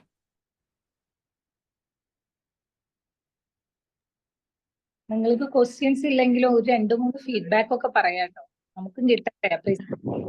Yasir Bhai ഏറ്റവും നല്ല രീതിയിൽ തന്നെയാണ് പ്രസന്റ് ചെയ്തത്. അത് ശരിക്കും നല്ലൊരു കഥ പോലെ, എന്നാൽ അത് ഹൃദയത്തിൽ പതിഞ്ഞു നിൽക്കുന്ന രീതിയിൽ തന്നെ എല്ലാം ഒരു ബോറടിയില്ല. വ്യക്തമായിട്ട് തന്നെ തുടക്കം മുതൽ അവസാനം വരെ വ്യക്തമായിട്ട് തന്നെയാണ് പറഞ്ഞു തന്നത്. ഇൻട്രസ്റ്റിംഗ് ആണ്, നമ്മൾക്കത് ഒരു ബുദ്ധിമുട്ട് തോന്നത്തില്ല.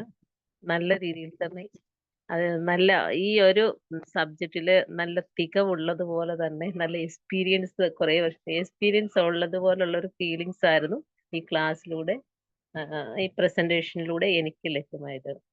Thank you so much. Congrats sir. Thank you, thank U. Sir നല്ല ക്ലാസ് ആയിരുന്നു സാറേ. യെസ്, യാസർ ഭായി വളരെ നന്നായിരുന്നു. ഞാനൊരു 10 മിനിറ്റ് ലേറ്റ് ആയി പോയി. ഇന്നലെ ലാസ്റ്റ് സമയത്തുള്ള കാര്യങ്ങൾ വരെ പിടുത്തം കിട്ടി. പറ്റുന്നുണ്ടെങ്കിൽ ആ സ്ലൈഡ് ഒന്ന് ഗ്രൂപ്പിൽ ഷെയർ ചെയ്ത് കഴിഞ്ഞാൽ എനിക്ക് ഫ്യൂച്ചർ റെഫറൻസിനൊക്കെ ഷെയർ ചെയ്യാം. എന്തായാലും thanks. Continue with, keep in touch. Thank you.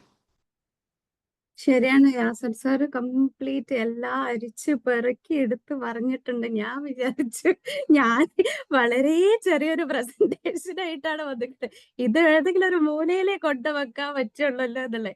അതിന്റെ ഇടയിൽ ഹൈപ്പോകോൺട്രി ഒക്കെ പറയുന്നങ്ങനെ കേട്ടു. ഞാൻ പറഞ്ഞു അത് അങ്ങനെ അങ്ങോട്ട് പോവുകയാണെങ്കിൽ എനിക്ക് പതുക്കെ സ്കൂട്ടാവായിരുന്നു എന്ന് വിചാരിച്ചിട്ടുണ്ടായിരുന്നു. എന്തായാലും അടിപൊളിയായി. കാരണം അത്രയും എഫേർട്ട് എടുത്ത് എല്ലാ കാര്യങ്ങളും സെർച്ച് ചെയ്ത് ഒരു പ്രസന്റേഷൻ തയ്യാറാക്കുക എന്ന് പറഞ്ഞാല് സാറിന്റെ ഇതിനോടുള്ള ഒരു ഡെഡിക്കേഷൻ തന്നെയാണ് കാണിക്കുന്നത്. അടിപൊളിയായിരുന്നു. Thank you, thank U. സാറേ കേട്ടിരുന്നപ്പോ നന്നായിട്ട് മനസ്സിലാവുന്നുണ്ട്. പക്ഷേ ഇതില് ഫസ്റ്റ് ടൈം കേൾക്കുന്നത് കൊണ്ടുള്ള ഒരു ബുദ്ധിമുട്ടുണ്ട്. അതുകൊണ്ട് ആ PPT എന്തായാലും ഒന്ന് സാറ് ഷെയർ ചെയ്യണേ. ഞങ്ങൾക്ക് കണ്ടിന്യൂസ് ആയിട്ട് നോക്കാം. നല്ല രസമുണ്ടായിരുന്നു class. Thank you, thank you. Yasir സാറിന്റെ ക്ലാസ് എനിക്ക് ഇഷ്ടപ്പെട്ടത് പിന്നെ അതിൽ കേസ് സ്റ്റഡിയും കൂടി ഉൾപ്പെടുത്തിയിട്ടുണ്ടായിരുന്നു. അപ്പൊ ഡയഗ്നോസ് ചെയ്യാനും കൂടിയുള്ള ഒരു ഇൻവോൾവിങ് നന്നായിട്ടുണ്ട്. കാരണം എന്താണ് അസുഖം എന്ന് പറഞ്ഞ് അതെന്താണ് അതിൻ്റെ ഉള്ള സിംറ്റംസ് എന്താന്ന് പറഞ്ഞ് അത് കേസ് സ്റ്റഡിയിലും കൂടി വന്നിട്ട് നോക്കുമ്പോൾ കുറച്ചും കൂടി കൂടുതൽ മനസ്സിലാക്കാൻ കഴിഞ്ഞിട്ടുണ്ട്. Very good. Thank you, thank U. നല്ല ക്ലാസ് ആയിരുന്നു. ഞാൻ 2 ദിവസം ക്ലാസ് ഒക്കെ തുടങ്ങിയിട്ടുള്ളൂ. ഇന്നലെ പകുതിയാണ്. ഇന്നത്തെ ക്ലാസ് എനിക്ക് ഭയങ്കര ഇഷ്ടപ്പെട്ടു. വീണ്ടും കേൾക്കാം, വീണ്ടും കാണാം. Thank you sir, thank you. നിങ്ങൾക്ക് എല്ലാവർക്കും ഇതെല്ലാം പുതിയ ടോപ്പിക് ആയതുകൊണ്ട് കേൾക്കുമ്പോൾ സുഖം തോന്നുമെങ്കിലും പിന്നെ മനസ്സിലാക്കി എടുക്കാനോ ഓർമ്മകളിലോ ഒന്നും ഉണ്ടാവില്ല. സ്വാഭാവികമാണ്. പക്ഷെ നിങ്ങൾ ഈ ഒരു ഇന്റേൺഷിപ്പ് പീരീഡിൽ എന്ത് ഡൗട്ട് വന്നാലും അത് പൊട്ടത്തരാണോ എന്ന് വിചാരിക്കേണ്ട. ഗ്രൂപ്പിൽ ടാഗ് ചെയ്ത് ചോദിക്കുക കേട്ടോ. കാരണം നിങ്ങളുടെ ഓരോ പൊട്ടത്തരങ്ങളും ഇതിൽ എല്ലാവരുടെയും ഡൗട്ട് ആയിരിക്കാം. നമ്മൾ വിചാരിക്കും ഇത് ചോദിച്ചാൽ അബദ്ധാവോ എന്തായിരിക്കും, ഇത് ഇത്രയും എടുത്തു തന്നതല്ലേ. ഇപ്പൊ യാസർ സാർ ആയാലും ആരും ഇവിടെ പ്രസന്റ് ചെയ്യുമ്പോഴും നമുക്ക് ആ കേൾക്കുമ്പോൾ ഫസ്റ്റ് ടോപ്പിക് ആവുകൊണ്ട് ക്യൂരിയോസിറ്റി കാരണം അസുഖങ്ങൾ പഠിക്കാൻ ഭയങ്കര രസമല്ലേ, പ്രത്യേകിച്ച് മെന്റൽ ഡിസോർഡർ കേൾക്കാൻ നല്ല രസമുണ്ട്. അതായത് നിങ്ങൾക്ക് പലർക്കും നിങ്ങളെ തന്നെ കണക്ട് ചെയ്യാൻ പറ്റുന്നുണ്ടാവും, അല്ലെങ്കിൽ നിങ്ങളുടെ വീട്ടിൽ ആരെങ്കിലും ഒരാളെ കണക്ട് ചെയ്യാൻ പറ്റുന്നുണ്ടാവും. ഇനി വേറെ ഐഡിയ ഉള്ളത് എന്താന്ന് വെച്ചാല് ഇതൊക്കെ പഠിക്കുമ്പോൾ ഇതുപോലത്തെ കുറച്ച് സിംറ്റംസ് ഉള്ള വീട്ടിലെ ഫാമിലിയിലെ ആരെങ്കിലും ഉണ്ടെങ്കിൽ അവർക്ക് ഇത് അട്രിബ്യൂട്ട് ചെയ്ത് കൊടുത്താൽ മതി. എന്നാൽ കുറച്ചുകൂടെ ക്ലാരിറ്റിയിൽ പഠിക്കാൻ കഴിയും. ഇപ്പൊ ഡൗട്ട്സ് ഉണ്ടാവും, ഡോണ്ട് വറി, ആ ഗ്രൂപ്പിൽ ചോദിച്ചുകൊണ്ടേയിരിക്കുക. അപ്പോഴേ നമുക്ക് എത്രത്തോളം ക്ലാരിറ്റി വരുത്താൻ പറ്റുമോ അത്രയും ക്ലാരിറ്റി വരുത്താൻ പറ്റും. നമുക്ക് നെക്സ്റ്റ് പ്രസന്റേഷനിലേക്ക് പോവല്ലേ? മാം ഒരു ഡൗട്ട് ഉണ്ടായിരുന്നു. ഓക്കെ, ചോദിച്ചോളൂ. ഇതിൽ പറഞ്ഞല്ലോ 30 പിന്നെ ഏജിന് മുമ്പ് താഴത്തതില് 30 ഏജ് ആണ് ഇതിന്റെ പ്രായ പരിധിന്ന്. അപ്പൊ ഇതിൽ കൂടുതലുള്ളവർക്ക് ഇത് വരില്ല എന്നാണോ? അങ്ങനെയല്ല, ഇതിന്റെ ഫസ്റ്റ് ഡയഗ്നോസബിൾ പുറത്തേക്ക് കാണിക്കുന്ന ഒരു ഓൺസെറ്റ് ഇല്ലേ, അത് 30ന്റെ മുമ്പാണ് പറയുന്നത്.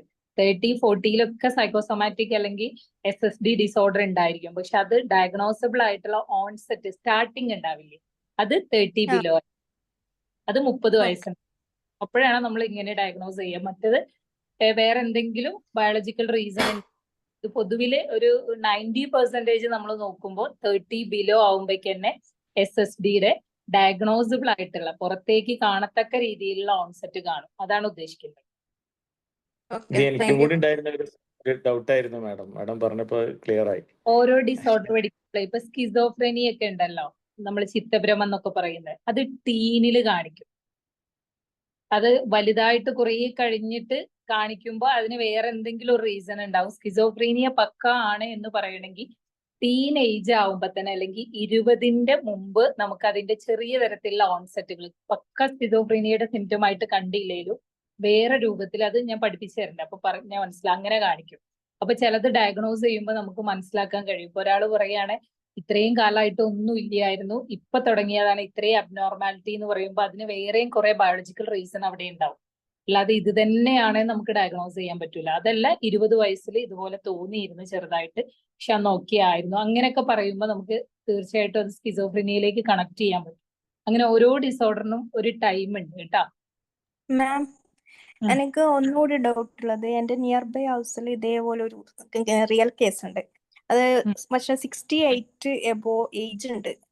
പക്ഷെ ഇവർക്ക് ഇങ്ങനെ തന്നെ പിന്നെ വയറുവേദന, നെക്ക് വേദന, കാലുവേദന ഇങ്ങനെയുള്ള സിംറ്റംസ് ആണ് വരുക. പക്ഷെ പോയിട്ട് എന്തെങ്കിലും ഡയഗ്നോസ് ചെയ്ത് കഴിഞ്ഞാൽ മെഡിക്കൽ റെഫറൻസ് എടുത്ത് കഴിഞ്ഞാൽ അതിലൊന്നും കാണിക്കുന്നില്ല.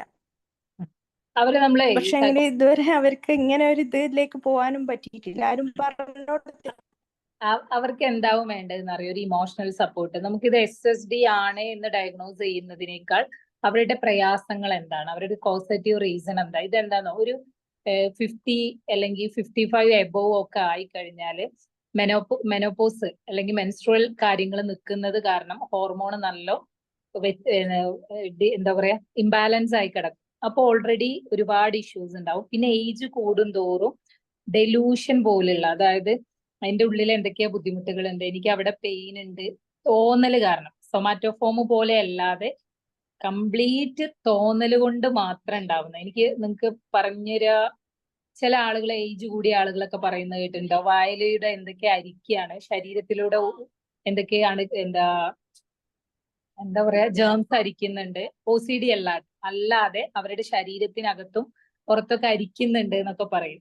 ഇതൊക്കെ ഈ സമയത്ത് എന്ന് പറയുന്നത് ഏജ് കൂടുന്തോറും അവരുടെ ന്യൂറോൺസ് കുറച്ച് ഡാമേജ് വരുന്നത് കാരണം, അത് കാരണം ഉണ്ടാവുന്ന ഒരു ഡെലൂഷൻ ഡിസോർഡർ ഉണ്ട്. അപ്പൊ അതിന്റെ ഭാഗമായിട്ട് ഇതുപോലുള്ള കാര്യങ്ങൾ ഉണ്ടാവും.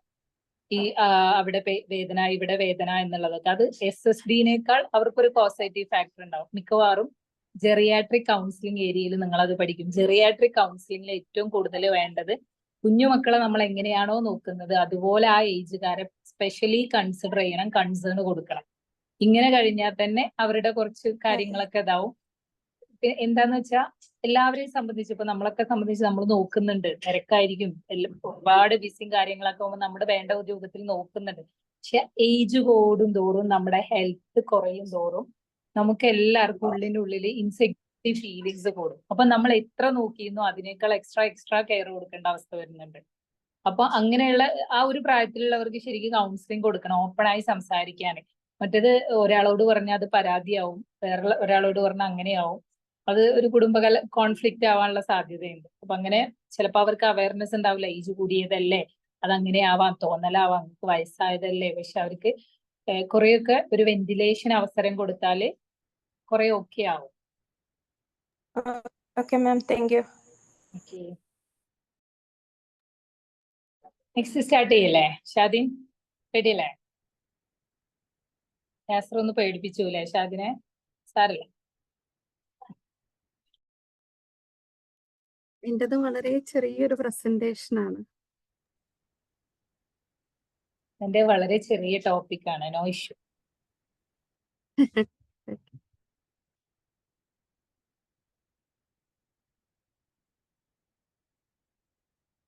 എനിക്ക് സ്ലൈഡ് പ്രസന്റ് ചെയ്യാനുണ്ടോ? ആ ഉണ്ട്. ഓക്കെ, ഞാൻ പോസ്റ്റ് ആക്കി തരാം. ഓ അതൊന്നും വേണ്ടായിരുന്നോ? എങ്ങനെ?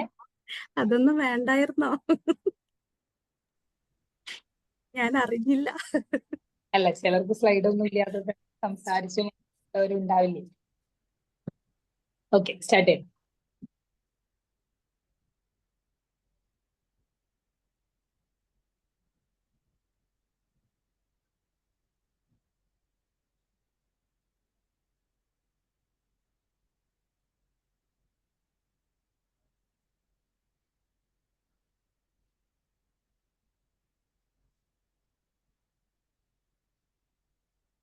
സ്ക്രീൻ കാണുന്നുണ്ടല്ലോ അല്ലേ?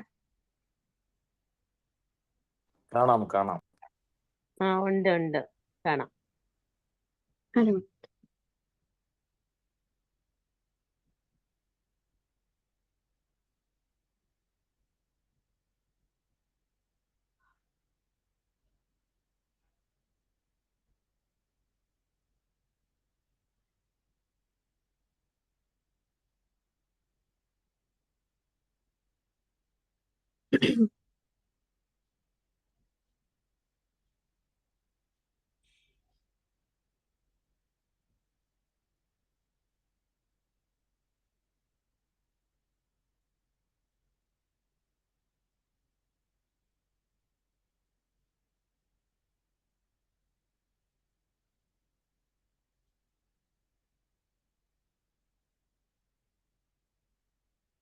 ഇപ്പോഴും വിസിബിൾ അല്ലേ?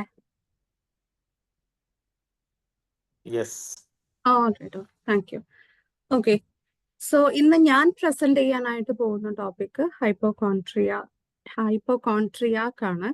ഓക്കെ, ഹൈപ്പോകോൺട്രിയ എന്ന് പറഞ്ഞു കഴിഞ്ഞാൽ ഇൽനെസ് ആങ്സൈറ്റി ഡിസോർഡർ ആണ്. ഓൾറെഡി യാസർ സർ പറഞ്ഞിട്ടുണ്ടായിരുന്നു.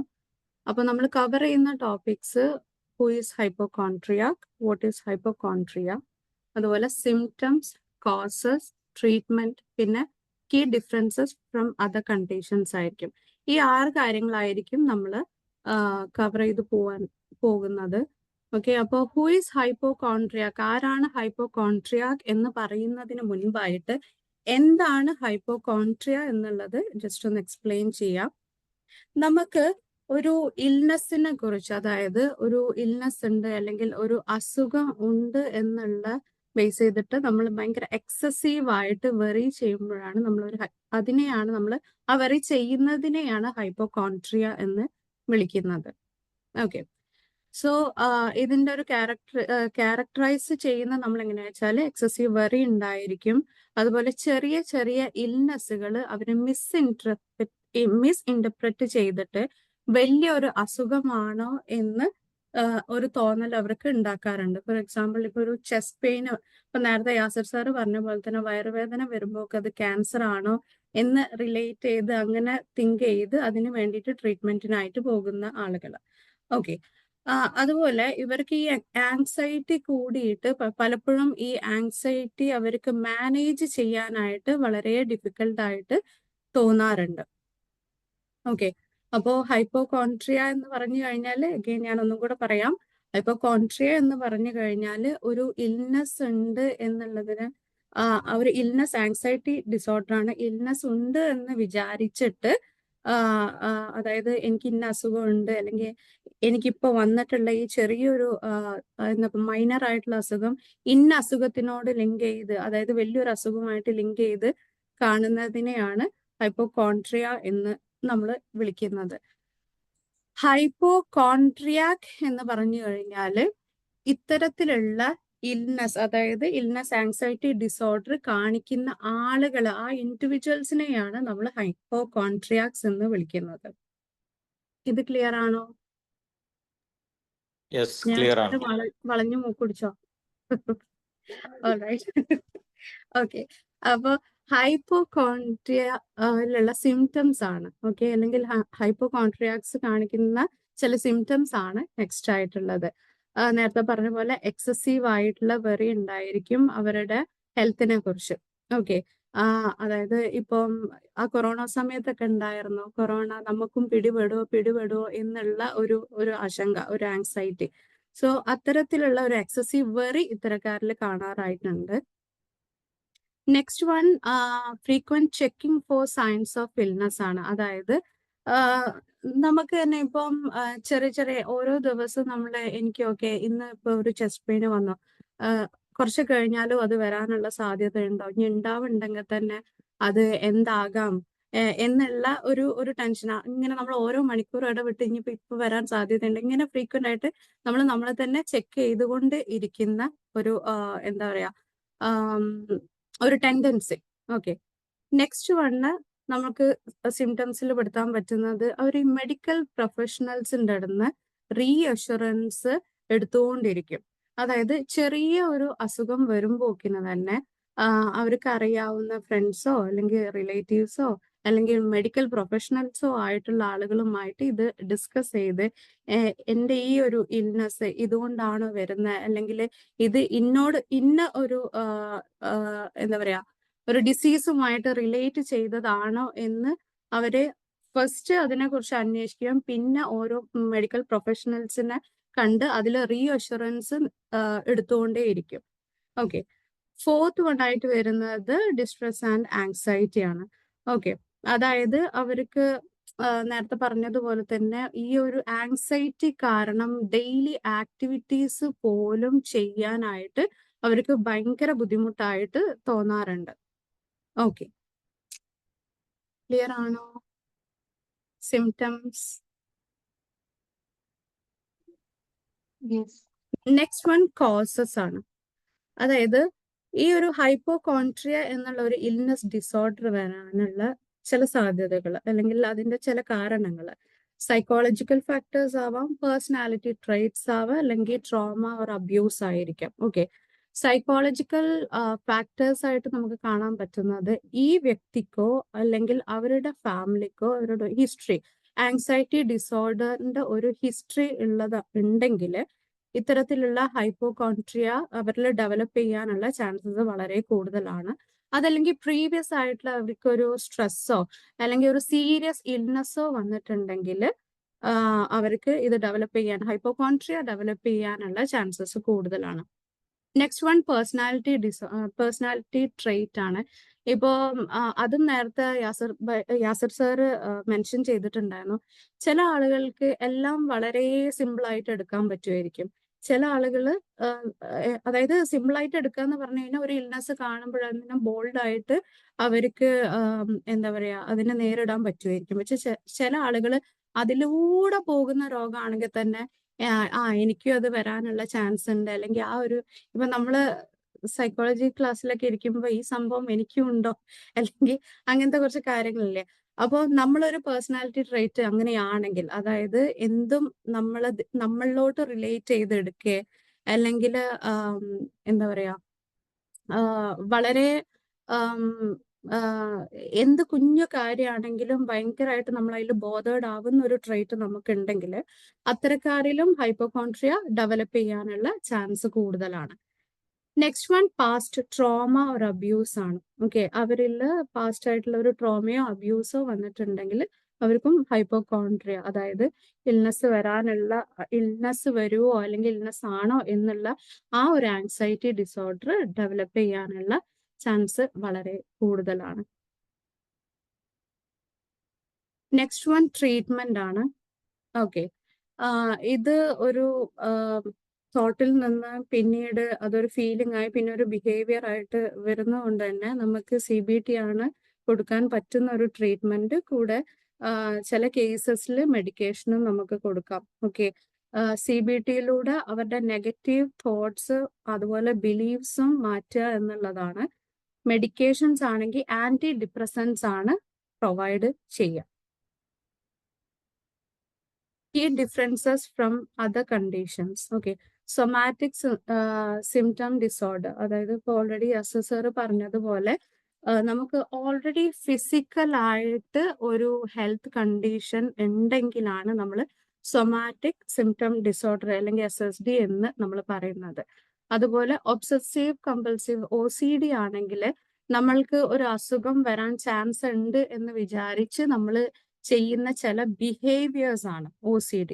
ഓക്കെ, അതായത് ഹോസ്പിറ്റൽസ് വിസിറ്റ് ചെയ്യാതെ ഇരിക്കുക, അല്ലെങ്കിൽ പേഷ്യൻസിനെ വിസിറ്റ് ചെയ്യാതെ ഇരിക്കുക, ചില ഇപ്പം അസുഖമുള്ള ആളുകളുടെ അടുത്ത് പോലും നിൽക്കാതെ ഇരിക്കുക, സോഷ്യലൈസ് ചെയ്യാതിരിക്കുക, ഇതാണ് OCD-യിൽ വരുന്നത്. പക്ഷെ നമ്മുടെ ഇതിലോട്ട് ഹൈപ്പോകോൺട്രിയയിലോട്ട് വരുന്ന സമയത്ത് ശരിക്കും എനിക്ക് അസുഖം വരും എന്നുള്ള ഒരു ബിലീഫാണ് അവർക്കുള്ളത്. ഓക്കെ, അതൊരു അത്യാവശ്യം വളരെ സ്ട്രോങ് ആയിട്ട് തന്നെയാണ് അവര് അത് വിശ്വസിച്ച് പോകുന്നത്. കൂടാതെ ഒരു ചെറിയൊരു സിംറ്റം കാണുമ്പോൾ തന്നെ വലിയൊരു അസുഖത്തിന് അടയാളമാണ് എന്ന് വിശ്വസിക്കുന്ന ആളുകൾ വരെയുണ്ട്. അപ്പോ ഹൈപ്പോകോൺട്രിയാക് ഈ 2 കാര്യങ്ങളായിരുന്നു മെയിനായിട്ട് പറഞ്ഞത്. ഇതൊക്കെ നിങ്ങൾക്ക് മനസ്സിലായിട്ടുണ്ടല്ലോ. ഇപ്പം എൻ്റെ റിലേറ്റീവ് ഒരാളിലും ഇതുപോലെ പുള്ളി ഒരു ഹൈപ്പോകോൺട്രിയാക് ആണ്. ഈ ഒരു ടോപ്പിക് കിട്ടിയ സമയത്താണ് എനിക്ക് പുള്ളി ഒരു ഹൈപ്പോകോൺട്രിയാക് ആണെന്നുള്ളത് മനസ്സിലാവുന്നത് തന്നെ. കാരണം ഒരു ദിവസം ആള് കംപ്ലീറ്റ്ലി ഫോണൊക്കെ സ്വിച്ച് ഓഫ് ചെയ്ത് എന്താ വിഷയം എന്ന് പോലും നമ്മൾ അറിയാതെ നൈറ്റിൽ ഫോൺ സ്വിച്ച് ഓൺ ചെയ്തപ്പോഴാണ് അറിയുന്നത് ആള് മെഡിക്കൽ കോളേജിൽ എത്തിയിട്ടുണ്ട് എന്നുള്ളത്. കാരണം അന്വേഷിച്ചറിഞ്ഞപ്പോഴാണ് അറിയുന്നത് അന്ന് രാവിലെ കുളിച്ച സമയത്ത് ചെറിയൊരു സിസ്റ്റ് പോലെ എന്തോന്ന് കണ്ടെന്നുള്ളത്. അപ്പൊ ഈ സിസ്റ്റ് എന്നൊക്കെ കേട്ടപ്പോൾ നമ്മളൊക്കെ ഇങ്ങനെ സിസ്റ്റോ എന്നിട്ടോ ഏതാന്നൊക്കെ ചോദിച്ച് അന്വേഷിച്ചറിഞ്ഞപ്പോഴാണ് വളരെ, അതായത് നമുക്ക് തൊട്ട് കഴിഞ്ഞാൽ അറിയ പോലും ചെയ്യാത്ത രീതിയിലുള്ള വളരെ ചെറിയൊരു സിസ്റ്റ് ആയിരുന്നു. പക്ഷെ ഇത് കണ്ട ഉടനെ ആൾക്കുണ്ടായ ഒരു ആങ്സൈറ്റി എന്ന് വെച്ച് കഴിഞ്ഞാല് ഇത് ക്യാൻസറസ് ആണോ, ഇതിന് ഇനി എന്തെങ്കിലും ഒരു എന്താ പറയാ ഒരു സർജറിന്റെ ആവശ്യം ഉണ്ടായിരിക്കും, ഇത് പുറത്തെടുക്കേണ്ടി വരും, ഇത് വലുതാവോ എന്ന് പറഞ്ഞിട്ട് ഒരുപാട് തോട്ട്സ് ആയിരുന്നു അവർക്ക്. ആ ഒരു തോട്ട്സിൽ നിന്ന് തന്നെ അവർക്ക് അന്നത്തെ ദിവസം കംപ്ലീറ്റ് മോർണിംഗിൽ നടന്ന ഒരു കാര്യമാണ്. അന്ന് കംപ്ലീറ്റ്ലി അവർ ഫോൺ സ്വിച്ച് ഓഫ് ചെയ്തിട്ടോ മറ്റുള്ളവരായിട്ട് കംപ്ലീറ്റ് സോഷ്യലൈസ് ചെയ്യുന്ന കാര്യങ്ങൾ വരെ അവർ ഒഴിവാക്കി. അപ്പം രാവിലെ മുതൽ അവർ ചെയ്തുകൊണ്ടിരുന്ന ഈ റീഅഷുറൻസിന് വേണ്ടിയിട്ട് അറിയാവുന്ന എല്ലാവരെയും കോണ്ടാക്ട് ചെയ്തു. ഇത് എന്തുകൊണ്ടായിരിക്കും? തീർച്ചയായിട്ടും നമ്മളും ഇപ്പൊ ഒരാളെ വിളിച്ചു നോക്കി എനിക്ക് ഇങ്ങനെ ഒരു സംഭവമാണെന്ന് പറയുമ്പോൾ കേൾക്കുന്ന ആളും നമ്മളെക്കാട്ടിലും പേടിക്കുന്ന ഒരു സിറ്റുവേഷൻ ഉണ്ടാവുക. അത്രമാത്രം ആങ്സൈറ്റി ആയിരിക്കും ഈ പറയുന്ന ആൾക്ക്. അപ്പൊ പുള്ളിയും അതുപോലെ വിളിച്ചു പറഞ്ഞ പാടെ എല്ലാവരും പറഞ്ഞു ഇവിടെ വെച്ച് കളിക്കേണ്ട, നേരെ മെഡിക്കൽ കോളേജ്. എന്താണെന്നുള്ളത് ഈ ആർക്കും അറിയില്ല. അങ്ങനെ മെഡിക്കൽ കോളേജിൽ പോയി ഡോക്ടറിന് പോലും ഈ ഒരു സിസ്റ്റ് ശരിക്കും കണ്ടെത്താൻ പറ്റിയിട്ടില്ല. അത്രയും മൈൽഡ് ആയിട്ടുള്ള ഒരു സംഭവമായിരുന്നു. എന്നിട്ടും ട്രീറ്റ്മെന്റ് ഒന്നും വേണ്ടാന്ന് പറഞ്ഞിട്ടും മെഡിസിൻ കൊടുത്ത് ഓക്കെ 1 വീക്കിന് ശേഷം പോരെ എന്ന് പറഞ്ഞതിന് ശേഷമാണ് പുള്ളി അവിടെ വിട്ടിട്ടുള്ളത്. അത്രയും ഹൈ ലെവലിലാണ് ആ ഒരു ആങ്സൈറ്റി പോയിട്ടുണ്ടായിരുന്നത്. എനിക്കൊരു റിയൽ ലൈഫ് എക്സാമ്പിൾ ആയിട്ട് ഇത് മാത്രമാണ് പറയാനുള്ളത്. പിന്നെ ഇതിന്റെ നമ്മള് ഇതെങ്ങനെയാണ് ഡയഗ്നോസ് ചെയ്യുക എന്നുള്ളത് മുസൈന മാം ഒന്ന് ഹെൽപ്പ് ചെയ്യേണ്ടി വരും. എനിക്കത് കിട്ടിയിട്ടുണ്ടായിരുന്നില്ല. ഓൾറൈറ്റ്, അപ്പോ ഇത്രയാണ് ഉള്ളത്. എന്തെങ്കിലും ഡൗട്ട്സ് ഉണ്ടോ?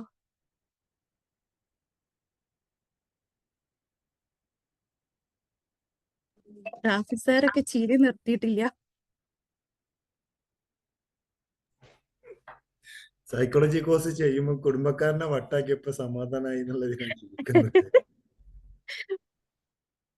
എന്നെ കൊണ്ട് ഇങ്ങനെയൊക്കെ പറ്റുള്ളൂ.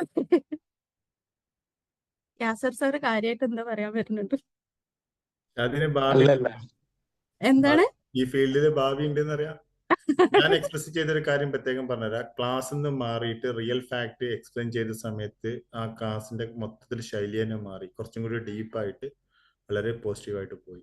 നല്ലൊരു പോസിറ്റീവ് ഇതായിട്ട് തന്നെ കാണുന്നുണ്ട് ഞാൻ. Thank you so much.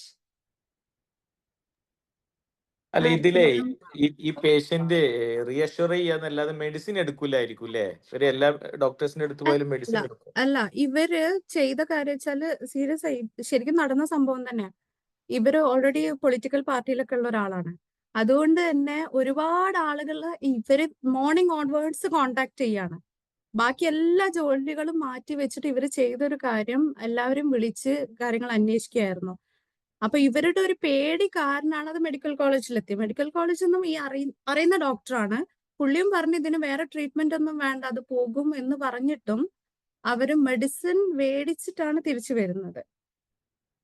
ഇപ്പം ഇപ്പൊ നമ്മൾ ഓൾറെഡി പറഞ്ഞല്ലോ, CBT ആണ് ഹൈപ്പോകോൺട്രിയക്ക് ആയിട്ടുള്ള ആളുകൾക്കുള്ള ഒരു ട്രീറ്റ്മെന്റ്. പിന്നെ ആന്റി ഡിപ്രസൻസും ആണ് നമുക്ക് എടുക്കാൻ പറ്റുന്നത്. പക്ഷെ അവരുടെ കേസിൽ അവര് മെഡിസിൻ കൊടുത്തിട്ടുണ്ടായിരുന്നു. ഇങ്ങനത്തെ ഇത് ചില ഡോക്ടേഴ്സിന് മനസ്സിലായാലും ഒരു പക്ഷെ അവരെ എക്സ്പ്ലോയിറ്റ് ചെയ്തുകൊണ്ട് അവര് എടുക്കുന്ന പരമാവധി അതെ മരുന്നൊക്കെ അതെ കൊടുത്ത് അതെ അതിനെ ചൂഷണം ചെയ്യുന്ന ആൾക്കാരും ഉണ്ടാവാം. അതെ. ഇൻസ്റ്റിറ്റ്യൂഷൻസും അല്ലെങ്കിൽ ഡോക്ടേഴ്സും ഒക്കെ ഉണ്ടാവാൻ സാധ്യതയുണ്ട്. ആഫ്റ്റർ ഓൾ എല്ലാം ബിസിനസ് അല്ലേ. അതെ അതെ. ഇനി ആർക്കും ഫീഡ്ബാക്കോ സംശയങ്ങളോ? പ്രസന്റേഷൻ നന്നായിരുന്നു കേട്ടോ, നന്നായിരുന്നു. ആദ്യം പറഞ്ഞ പോലെ ഒന്നുമല്ല, ഒക്കെ പ്രിപ്പയർ ചെയ്ത് വന്നിട്ടുണ്ട്. മാഷാ അല്ലാഹ്. Thank you. Give and take policy. അടിപൊളിയായിരുന്നു. Thank you sir. ഒന്നുമില്ലാന്ന് വെറുതെ പറഞ്ഞ സംഭവം കയ്യിലുണ്ട്.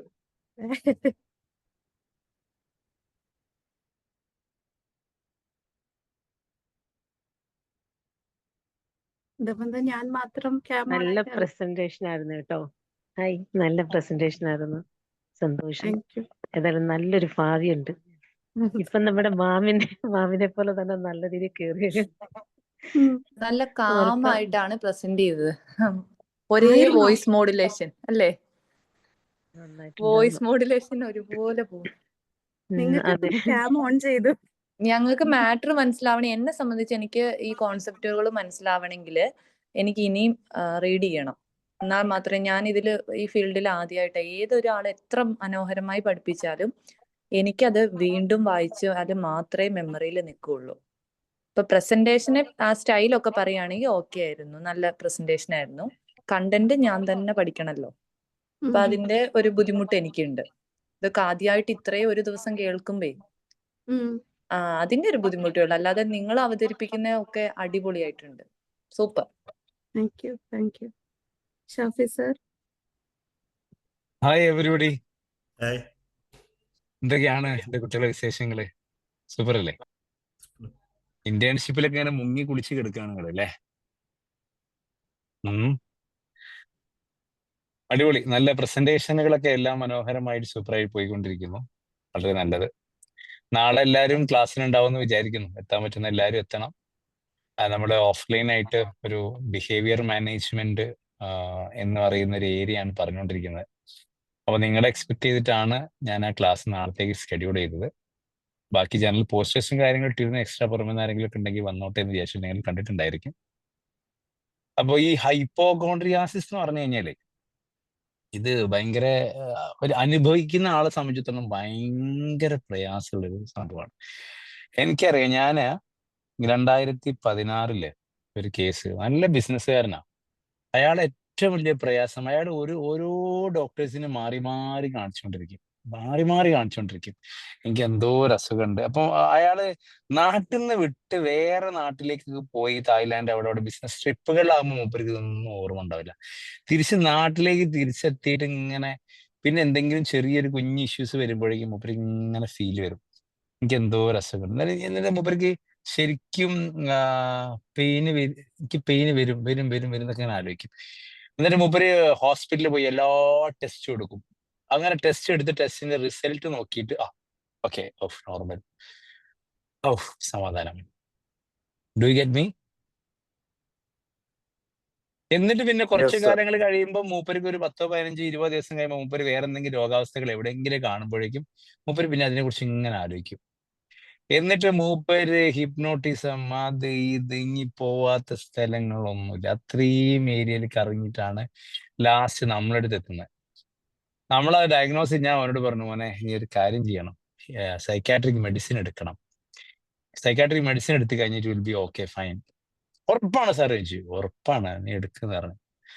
അപ്പൊ ഞാൻ പറഞ്ഞു വന്നത്, അയാൾ ഈ ഹൈപ്പോകോൺട്രിയാസിസ് ഉള്ള ആളുകളൊക്കെ ഒരുപാട് പറ്റിക്കപ്പെടുന്നുണ്ട്. മനസ്സിലായോ? ഇപ്പൊ ഹൈപ്പോകോൺട്രിയാസിസിനെ തന്നെ നമ്മൾ DSM-5 ഇൽനസ് ആങ്സൈറ്റി ഡിസോർഡർ എന്ന് പറയും. എന്താ പറയും? Illness Yes. Anxiety illness anxiety disorder എന്നുള്ള രൂപത്തിലേക്ക് തന്നെ മാറാൻ തുടങ്ങിയിട്ടുണ്ട്. നിങ്ങൾ സൊമാറ്റിക് ഡിസോർഡേഴ്സിന് കേട്ടോ? സൊമാറ്റിക് ഡിസോർഡേഴ്സ് അത് സൊമാറ്റിക് സിംറ്റം ഡിസോർഡേഴ്സ് അല്ല സാർ? യാ കറക്റ്റ് സൊമാറ്റിക് സിംറ്റം ഡിസോർഡേഴ്സ് എന്ന് പറഞ്ഞിട്ടുണ്ടായിരിക്കും അല്ലെ. ഇത് ഈ ഹൈപ്പോകോൺട്രിയാസിസും സൊമാറ്റിക് സിംറ്റം ഡിസോർഡേഴ്സും പലപ്പോഴും നമുക്ക് ഒരേ രൂപത്തിൽ ഫീൽ ചെയ്തേക്കാം. എസ്പെഷ്യലി എന്താന്ന് വെച്ച് കഴിഞ്ഞാൽ മെയിൻ റീസൺ എന്ന് വെച്ചാൽ ഈ ഹൈപ്പോകോൺട്രിയാസിസ് ഫിയർ ഓഫ് ഇൽനെസ് ആണെങ്കിൽ സൊമാറ്റിക് സിംറ്റംസിലേക്ക് പോകുമ്പോൾ അത് ഫിസിക്കൽ സിംറ്റംസ് കൂടുതൽ കാണിക്കും. മനസ്സിലായോ? ഹൈപ്പോകോൺട്രിയാസിസ് ഒരു മിനിമൽ ലെവലോ അല്ലെങ്കിൽ ആബ്സെന്റോ ആയിരിക്കും ഫിസിക്കൽ സിംറ്റംസ്. പക്ഷേ സൊമാറ്റിക്കിലേക്ക് പോകുമ്പോഴേക്കും SSDയിലേക്ക് പോകുമ്പോഴേക്കും അത് പെർസിസ്റ്റന്റ് ആയിട്ട് നമ്മൾ ഡിസ്ട്രസ് ചെയ്തുകൊണ്ടിരിക്കുന്ന ഇഷ്യൂ ആയിരിക്കും സൊമാറ്റിക് പെയിൻ എന്ന് പറയുമ്പോൾ. ഓക്കെ, അപ്പോ അത് കുറെ കാര്യങ്ങൾ ഡിസ്കസ് ചെയ്യാനുണ്ട്. പിന്നെ ഇപ്പൊ നമ്മൾ ഹൈപ്പോകോൺട്രിയാസിസ്, ഞാൻ നേരത്തെ പറഞ്ഞ പോലെ ഹൈപ്പോകോൺട്രിയാസിസ് ഇപ്പൊ അറിയപ്പെടുന്നത് എന്ത് പേരിലാണ്? ഇൽനെസ് ആങ്സൈറ്റി ഡിസോർഡർ എന്നുള്ള പേരിലാണ്, അല്ലെങ്കിൽ SSD എന്നുള്ള അതിനെ കണക്ട് ആയ ഒരു സംഭവം ആയതുകൊണ്ട് അങ്ങനെയും പറയാറുണ്ട്. ഓക്കെ, ഇനി ഹൈപ്പോകോൺട്രിയാസിസ് അനുഭവിക്കുന്ന ആളുടെ ഏറ്റവും പ്രൈമറി ഫോക്കസ് എന്ന് പറഞ്ഞു കഴിഞ്ഞാല് എനിക്ക് എന്തോ ഒരു സീരിയസ് ഇൽനെസ്, എന്തോ ഒരു സംഭവം വരുന്നുണ്ട്. ഞാൻ സിംറ്റംസ് നമ്മൾ നേരത്തെ വെച്ചില്ല ഇങ്ങനെ ഐഡന്റിഫൈ ചെയ്യുന്നത്. അതിന്റെ സിംറ്റംസിൽ പ്രധാനമായിട്ടും മൈനർ ആയിട്ടോ അല്ലെങ്കിൽ സാധാരണ ഒരു ഫിസിക്കൽ സിംറ്റംസും നമ്മൾ ഫിസിക്കലി കാണൂല. പക്ഷെ ഭയങ്കര ഇന്റൻസ് ഹെൽത്ത് റിലേറ്റഡ് ആങ്സൈറ്റി എപ്പോഴും ഉണ്ടായിരിക്കും. നേരത്തെ സൊമാറ്റിക് ഇൽനെസ് ആണെങ്കിൽ ശരിക്കും പെയിൻ ഒക്കെ ഉണ്ടാവും. ഇയാൾക്ക് പെയിൻ ഒന്നും ഉണ്ടാവില്ല, പക്ഷെ ഇയാൾക്ക് അത് ഉണ്ട് എന്നൊരു തോന്നലുകൾ നല്ലോണം ഉണ്ടാവും. അതാണ് അതിന്റെ ഒരു മെയിൻ ആയിട്ട് റീസൺ നമ്മൾ ഡയഗ്നോസ് ചെയ്യാൻ എളുപ്പത്തിൽ നമുക്ക് മനസ്സിലാക്കുന്ന ആ ഒരു സംഭവം. ഓക്കെ, ചുരുക്കി പറഞ്ഞു കഴിഞ്ഞാല് പ്രസന്റേഷൻ ഒക്കെ വളരെ മനോഹരം. നിങ്ങളെല്ലാവരും ഇനി അടിപൊളിയായിട്ടുള്ള സൈക്കോളജിസ്റ്റുമാരായി മാറിക്കൊണ്ടിരിക്കുകയാണ്. ഷാദിന് അത്യാവശ്യം കപ്പാസിറ്റി ഉള്ള ആളാണ്. എന്ന് പറഞ്ഞാലേ പ്ലസന്റ് ഫേസോടുകൂടി പ്രസന്റ് ചെയ്യാൻ പറ്റുന്ന ഒരാളാണ്. നമ്മള് യൂണിവേഴ്സൽ അക്കാദമിയിലെ ട്രെയിൻ ദ ട്രെയിനേഴ്സ് എന്ന് പറഞ്ഞ പ്രോഗ്രാം ഉണ്ട്, ഒരു 1 month പ്രോഗ്രാം. അതിൽ നമ്മൾ പ്രത്യേകം പറയുന്ന കാര്യമാണ്, ട്രെയിനർ ആവണം എന്നുണ്ടെങ്കിൽ അയാളെ മുഖത്ത് എന്തുണ്ടായിരിക്കണം? ഒരു പുഞ്ചിരി എപ്പോഴും, അയാൾക്കൊരു കോൺഫിഡൻസ് ഉണ്ട് എന്നല്ല ബാക്കിയുള്ളവർക്ക് ഫീൽ ചെയ്യിപ്പിക്കുന്ന രൂപത്തിലായിരിക്കണം പ്രസന്റ് ചെയ്യേണ്ടതെന്നുണ്ടാവും. ആ ഒരു കോൺഫിഡൻസ് ലെവലില് പിന്നെ എല്ലാ കാര്യങ്ങളും ഓപ്പൺ ആയിട്ട്, ഇനിയിപ്പോ എന്തെങ്കിലും പറയാണെങ്കിൽ ഷാഫി സാറോ മാമോ ആണ് പറഞ്ഞോളും എന്നൊക്കെ പറഞ്ഞിട്ട് മുങ്ങാനും പഠിച്ചിട്ടുണ്ട്. അപ്പം കക്കാനും പഠിച്ച് നിൽക്കാനും പഠിച്ചെന്നൊക്കെ പറഞ്ഞ പോലെ സംഭവങ്ങൾ പ്രസന്റ് ചെയ്യാനും കാര്യങ്ങൾ പറയാനും വളരെ മനോഹരമായിട്ട് പവർ പോയിന്റ് ഒക്കെ വെച്ച്, ഞാൻ പിന്നെ ലാസ്റ്റ് പാർട്ടിലേക്കാണ് ഞാൻ ചോദിച്ചത്. അപ്പൊ വളരെ മനോഹരമായിട്ട് പവർ പോയിന്റ് ഒക്കെ വെച്ചിട്ട് വളരെ ഉഷാറായിട്ട് പ്രസന്റ് ചെയ്യാൻ കഴിയുന്ന കുട്ടിയാണ്. അപ്പൊ നിങ്ങൾ ഇതേപോലെ നിങ്ങളുടെ കഴിവുകൾ ഇപ്പൊ കഴിഞ്ഞ വീക്കില് നമ്മുടെ റഷീദ് ബാഷ് അതേപോലെ അതൊക്കെ നല്ല മനോഹരമായിട്ട് ഓസീനെ കുറിച്ചൊക്കെ പറഞ്ഞു. ഇത് ഹൈപ്പോകോൺട്രിയാസിസിലൊക്കെ നമ്മുടെ CBT ഭയങ്കര നിർബന്ധമാണ്. ഇയാൾക്ക് മെഡിസിൻ നിർബന്ധം, മെഡിസിൻ കൊടുത്ത് നോർമലൈസ് ചെയ്ത് വന്നിട്ട് CBT കൊടുക്കുമ്പോഴേ നമുക്ക് ചെയ്യാൻ പറ്റുള്ളൂ. അതേപോലെ നമ്മൾ JPMR എന്ന് പറയുന്ന ജാക്കബിൻ മസ്കുലർ പ്രോഗ്രസീവ് റിലാക്സേഷൻ, അതെന്തായാലും കൊടുക്കണം. എന്തിനാന്ന് വെച്ച് കഴിഞ്ഞാല് ഇയാളുടെ ആങ്സൈറ്റിന്റെ അളവ് കുറയണമെന്നുണ്ടെങ്കിൽ ആ ഒരു തെറാപ്പിന്റെ കൂടെ തന്നെ കൊടുക്കണം. ഓക്കെ, അപ്പൊ ഏതായാലും വളരെ മനോഹരമായ പ്രസന്റേഷൻസ്. ഇനി നിങ്ങൾക്ക് ഒരുപാട് ഉയരാൻ സാധിക്കട്ടെ. ബാക്കിയുള്ള ആളുകൾക്ക് ഇൻഫ്ലുവൻസ് ചെയ്യും. ഇങ്ങനെ ഞാൻ അടുത്ത സാറ്റർഡേ മുതൽ നിങ്ങളുടെ സെമിനാർ ലിങ്ക് ഞാൻ നമ്മുടെ കോമൺ ഗ്രൂപ്പിലേക്കും കൂടി പോസ്റ്റ് ചെയ്യും. അടുത്ത ആഴ്ച ആരാ പ്രസന്റ് ചെയ്യാനുള്ള ആൾക്കാര്?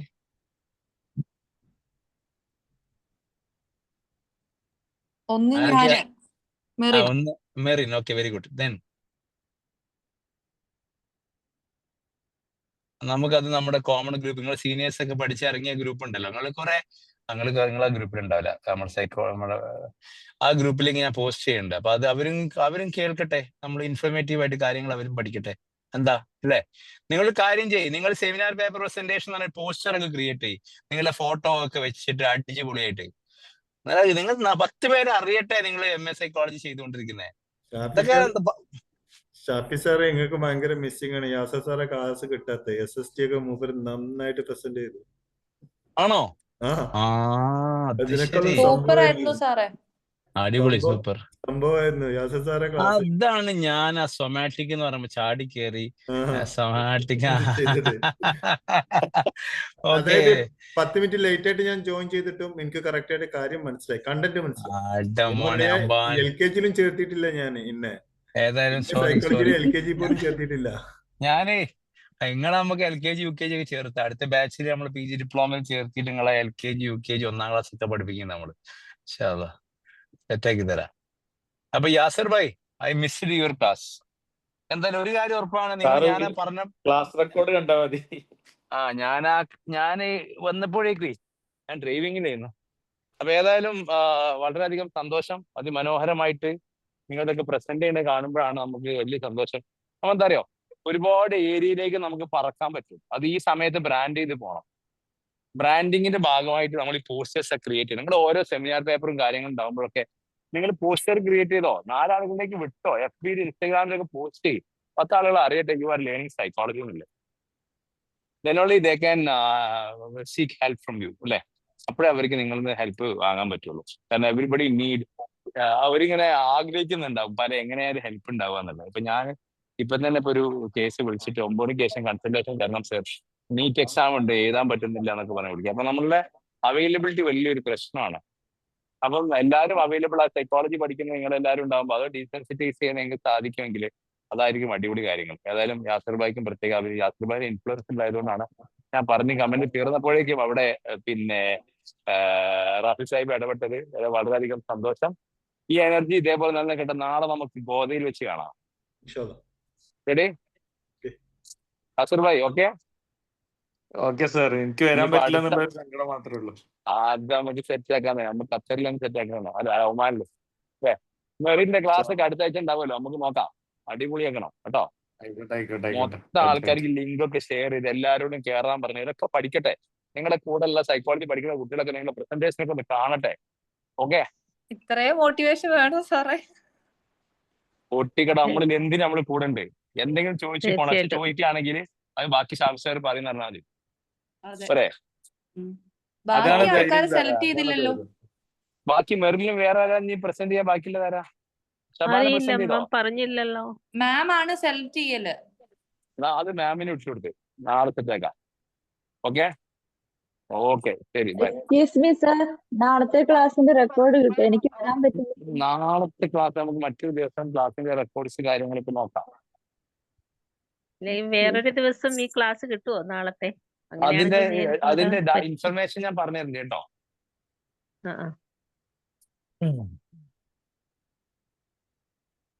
By. Okay, thank you. Good night sir.